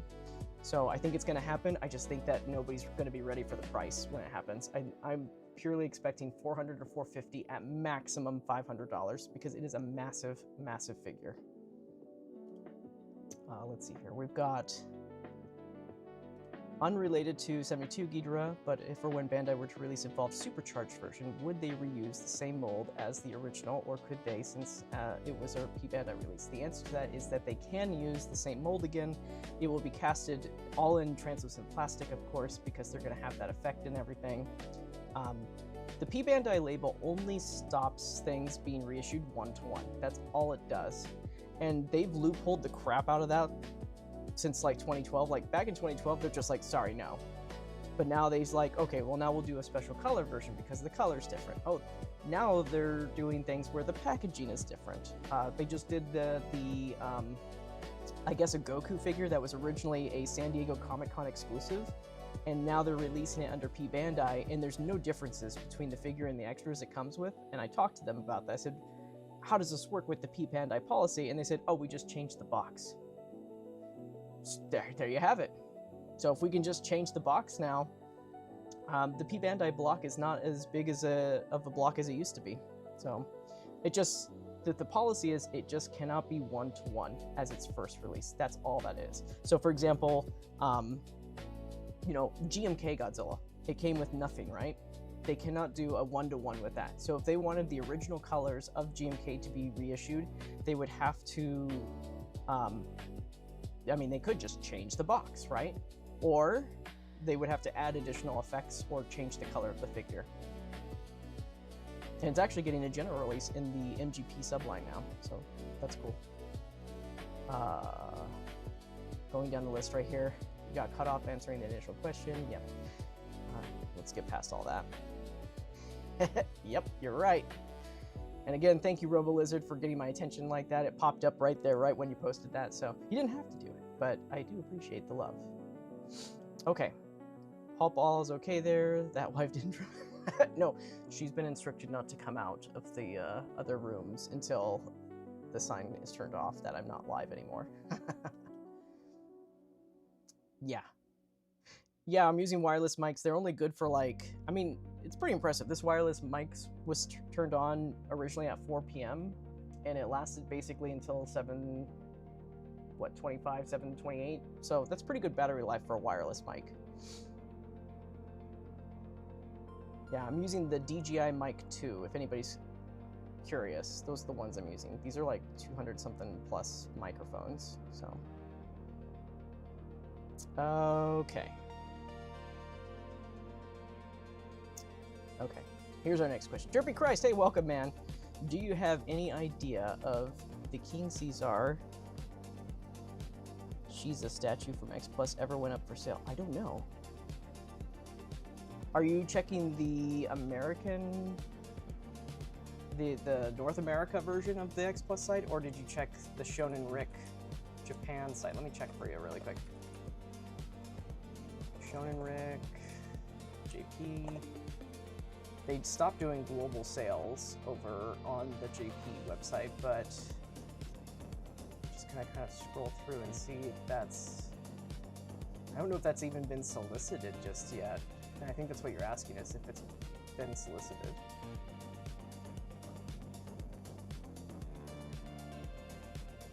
Sort by, yeah, they don't have a sort by newest released function. I don't see it on the Shonen Rick site. Usually the most new releases are on the front page, and I don't see it. So I don't think it's been solicited just yet. Yeah. They also yeah, I don't see it on here. Let me just type, I don't know if this is gonna work if I type in King Caesar, but it's not in Japanese, but.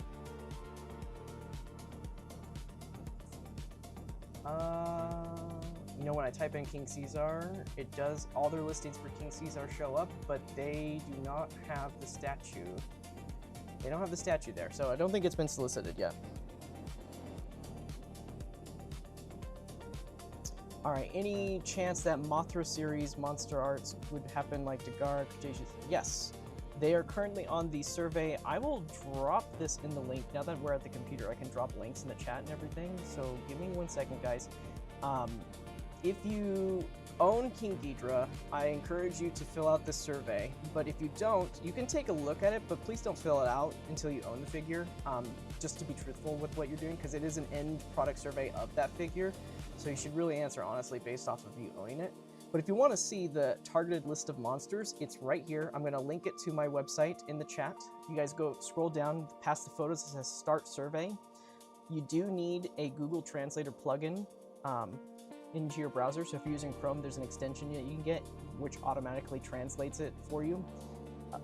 And you can check it out. Mothra Rebirth series is listed. They don't list specific characters, but they do list the franchise, and that is a stepping stone to the right direction right there. So it's been on the list for about a year now for Rebirth Mothra Trilogy, so just a matter of time. Right now, they're clearly gauging interest on those characters in that franchise. So we'll have to see what happens. I don't think it's going to happen anytime soon, maybe in 3 or 4 years from now. Or sorry, 2 or 3 years from now. Let's see here. Thanks for the detailed answer. You're very welcome. Is a Showa Gamera possible? Yeah, it depends on Gamera cells right now. They are currently on a Gamera kick where they have been doing redos of the 99 and 96 Gamera. I would believe that 95 is next, and then after 95 and Gauss, that would lead into the Showa figures. It's also a big anniversary celebration for Gamera right now, so they may even skip 95 Gamera and then just do a Showa Gamera. We'll have to see. Thanks, Robo Lizard. You the man. You the man. Would really love a Megalon to finish that movie and updated 64 Godzilla and Mecha Godzilla 74. Yeah, for sure. 1 second, guys.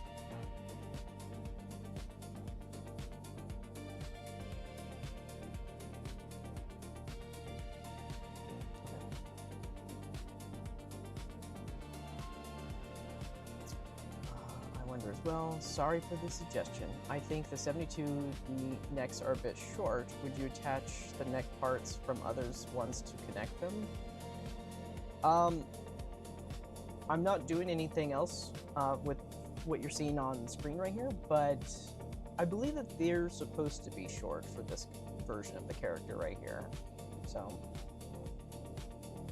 I actually, if they aren't, I do like the differentiation of that between this and 64 Ghidorah. But it's definitely intentional to make them short, in the figure at least. What figure do you think that had the best sales in the line? Any Godzilla figure, hands down, is the best, has sold the best, right? Like anything that's just Godzilla always sells. If I want to just base this off of just how long figures stuck around, I would say that the best figures that have ever sold in the line were the original Godzilla 2000 Millennium figure, the very first Kiryu 2002 figure sold very well, and it looks like Godzilla 2000 from Megaguirus is also going to be one of those ones that's going to be hard to get. And Night Combat Shin Godzilla also was a very good selling figure here in the States. Yeah, off the top of my head, I'd have to look at the whole roster again, but those, oh, and 95 Birth Godzilla also sold very well too. That one also sold very, very quickly. Okay. That's good to hear. Thanks, man. Thank you, Giga Guy. How about human likeness figures? The vibe I get from all licenses is that they didn't do them for needing individual approvals. Is that the case? Yes. Japan has likeness laws in there, and it makes it incredibly difficult to do figures based off of a person's likeness. So there's a whole bunch of red tape that has to go into it to get it done. I think it's a little bit easier for companies like, say, NECA to do a likeness of a character, and I think it's also a little bit easier for a Japan company to do likeness of a Western franchise, because I think it's a little bit more accessible when it comes to contacting agents and getting that approval. I know that it's very involved with the actors, and I think that the issue with the Godzilla stuff is that I think a lot of some of those actors aren't alive anymore for certain things, so it becomes extremely challenging to do likeness rights, right? So so this is a good one right here. Toho Maniacs doesn't have any faces. It's interesting because they have faces, like the Zillion Alien has a face, and even the Serizawa figure, underwater figure, you can see the face inside there. But there's enough to hide the eyes and everything that they can just say that they didn't have to get the licensing for it because it doesn't show the complete face. So as long as that's there, they can get away with it. So I think for S.H. Figuarts, they were trying to get likeness rights for Wolverine, but I don't think that worked out because I think that there was an unmasked version of it, but because the licensing for the likeness rights didn't work out, they had to do a covered head. But any times that they do faces that are exposed and they just don't look the same, that's because they did their own interpretation of the character versus doing likeness of it. I think one of the Spider-Man figures had the same issue. They were trying to do Andrew Garfield likeness, and that didn't go through, so they had to redesign the head for that. Thanks for your reply. I think I'll try to customize it myself. Yeah, you could try it. I don't know if those parts will stack, because, I mean, even if the numbers might look similar, based off of what I'm seeing on the 72 necks, each one is a different size. None of them look like a duplicate. Derby Christ wants to know, is Showa Ghidorah worth it? I mean, here's the thing, guys. We know everything price-wise for America to buy, people in America to buy these products, it's just way more expensive to import and all that stuff here than to say if you lived in Japan and buy it yourself, right?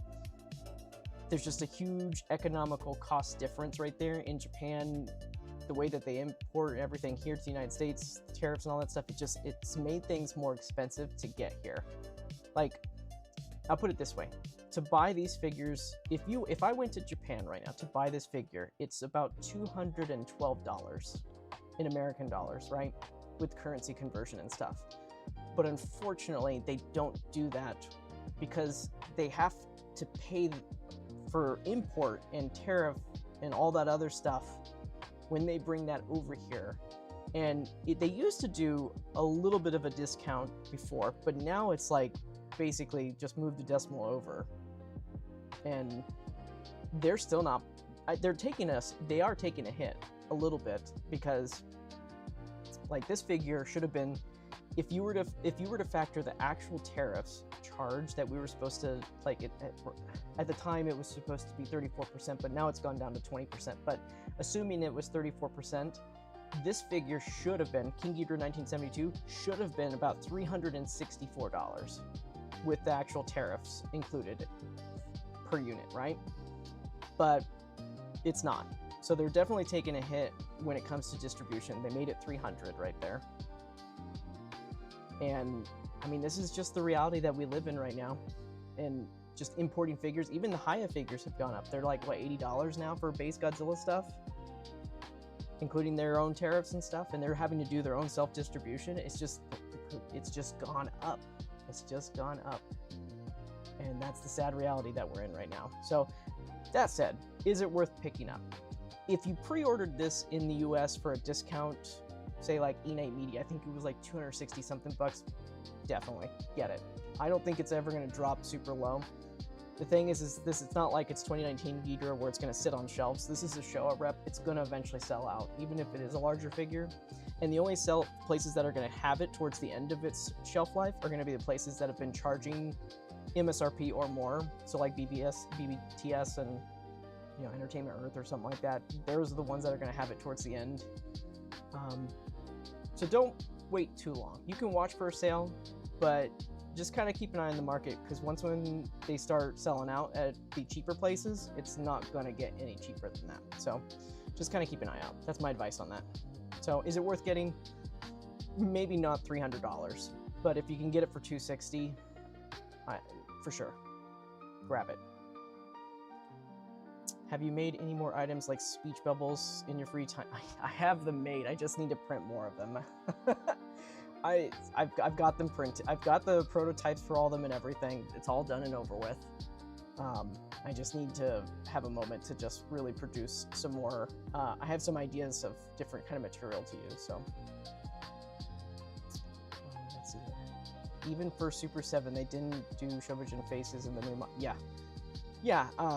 But also Super 7 does their own cartoony, stylistic kind of thing. I don't think that they aim for a one-to-one likeness with a lot of their stuff, but yeah, that could have been the reason too. Let's see here. I thought he meant teenage TNG Lieutenant Worf of, oh, okay, gotcha. Has MonsterArts lost the 2005 King Kong license? I would love to be remade. It's not like, so the way licensing works is it's not that you sign up and you get to have that license, you know, forever. Or for, I mean, there are agreements where you can hold, like movies, for example, companies, they can hold on to a license for quite a bit of time. But for toys, it's a little different, right? it can go that direction, but for specifically Tamashii Nation stuff, it's not that they're holding on to the license. Every figure is licensed for that release and that release alone, right? So when 2005 Kong was licensed, it was licensed just for that release. It's not that they continue to have the license after that, it's just licensed for that specific release. If they want to do it again, they have to go back and talk to the licensor and get the license all over again. And I believe at the time Universal was, if I remember my discussions with them correctly, it was that they only were interested in pushing the 2005 Kong. They didn't want to push anything else because that was the latest Kong in their repertoire. So that's why that one was done versus like older King Kong, for example. So that was the rep that they were okay with pushing out. And I would imagine maybe there's a little bit more leeway if they wanted to revisit older Kongs, but it's not out of the question that they can't do this ever again for 2005 Kong. They could reissue it, but the bigger question is there a market demand for that character based off of their past sales? And we don't know that public information, unfortunately. Good question, Amiga guy. How involved are Toho ultimately in a figure's creation? Dude, they are involved like every step of the way. For MonsterArts, they're involved every step of the way. I actually have some interviews posted on my website, you can check them out, but they are involved every step of the way. They decide even on like accessories and beam effects, they have the like thumbs up, thumbs down on that kind of stuff. It's crazy. They are involved every step of the way though. They're actually sometimes, they even actually come up to Tamashii Nations and they say, hey, we want this character to be done in your lineup. And they say, oh, sure. That's what, it's kind of back and forth. Sometimes Tamashii comes up to them and says, hey, this is the character we want to do. And then there's other times where they come up to them and they say, we want this character done because it's an anniversary, blah, blah, blah, blah reasons. And they say, okay, we'll see what we can do. But Toho is very, very involved over there. It's literally like how it was told to me. It's like they're just like a door knock away when it comes to this kind of stuff. Do they have level of determination or over how they're made, on what a figure can and can't come with? Yeah, so I just answered that. I should have kept reading the question. Yeah, I don't think Toho cares about economics, though, when they ask about questions. I think that's more of Tamashii Nation's. Tamashii Nation cares more about the economics, about everything. How much it's going to cost them to make it, and how much to sell the figure for, and how the customer reacts to that. I think that's more of Tamashii Nation's reacting to that, more than it is Toho. Figure art Star Trek would be awesome. I mean, maybe, right? I'm not a Star Trek guy, sorry, RoboLizard, but but I think the bigger question is Japan into Star Trek? Because if Japan is into Star Trek, it might happen. I know that they're into Star Wars. 268. Oh, I see, maybe. Yeah.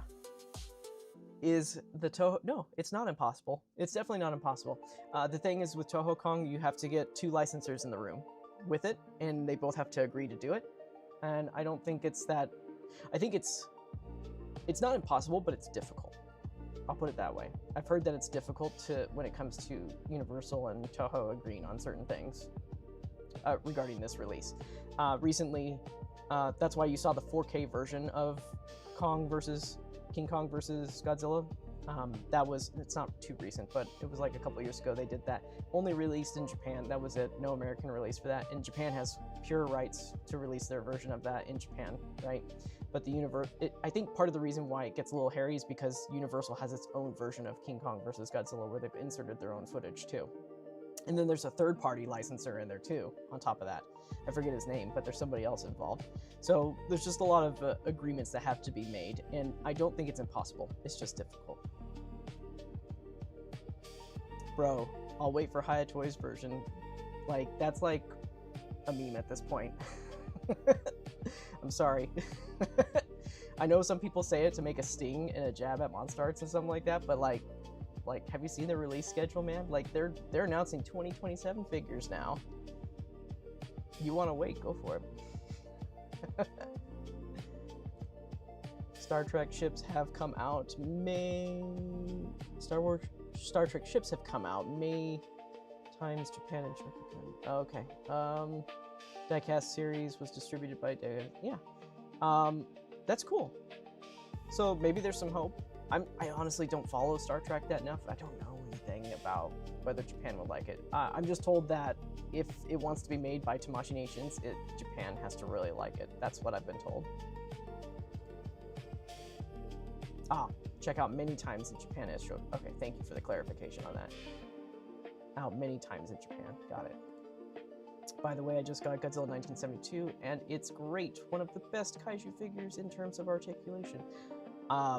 Well, have you got Godzilla 2000? Because that is the greatest Godzilla figure for articulation of all time. Like, hands down.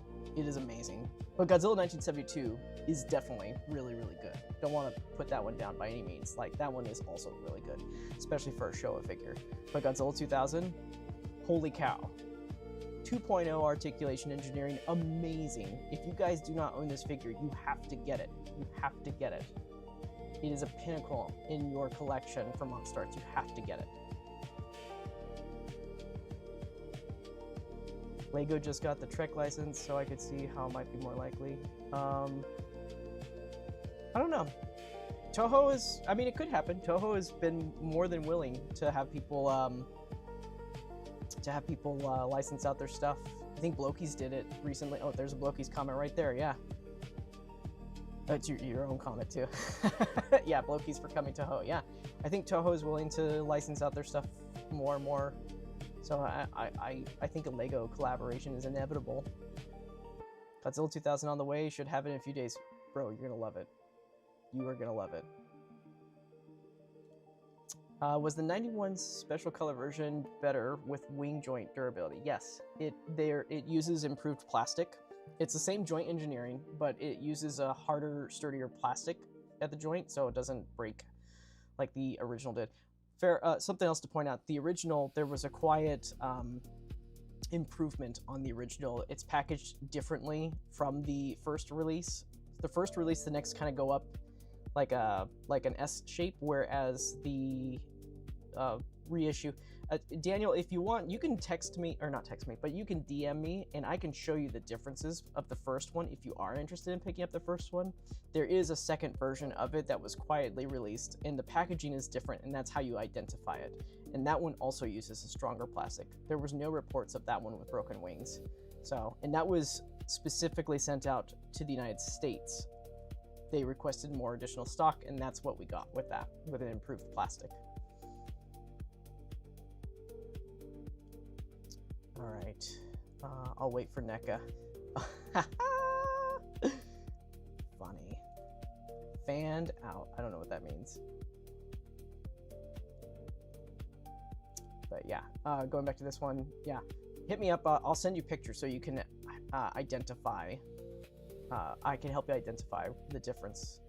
Because I have the one that I showed earlier, that one was the second version of it that was for the US, and it's definitely better. Yeah, heads in the clamshell is the best way to identify it. They're arranged differently. Okay, guys.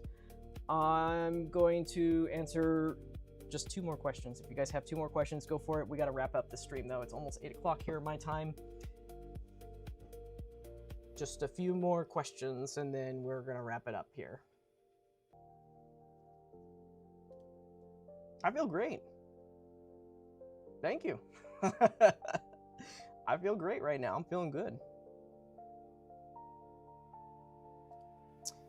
When will Godzillasaurus release? Are you talking about the Odo Island Godzilla? We can't talk about those right now. They're still pending approval and stuff. I can probably hint that the Evolution Junior set is probably going to be solicited by the end of this month, once when Destroya is released, which is December 23rd. So let's see, what's today? The 13th right now? So we should be seeing solicitation for that maybe as early as next week, but probably realistically during Christmas time, we should be seeing solicitation for that, or at least the promo photos dropping. So look forward to those there. Everything else, though, that's a wait and see. We'll have to wait and see, because a lot of those were still pending licensor approval. They could still have some changes done to them. A lot of what a Tamashii Nation 2025 does is they show off what to look forward to, but sometimes things aren't released and sometimes things are modified. before they are actually released. So anything that has the words like has been scheduled to be commercialized, those are the ones that are going to be happening very, very soon. But if it says pending approval, it might take a bit before we see that.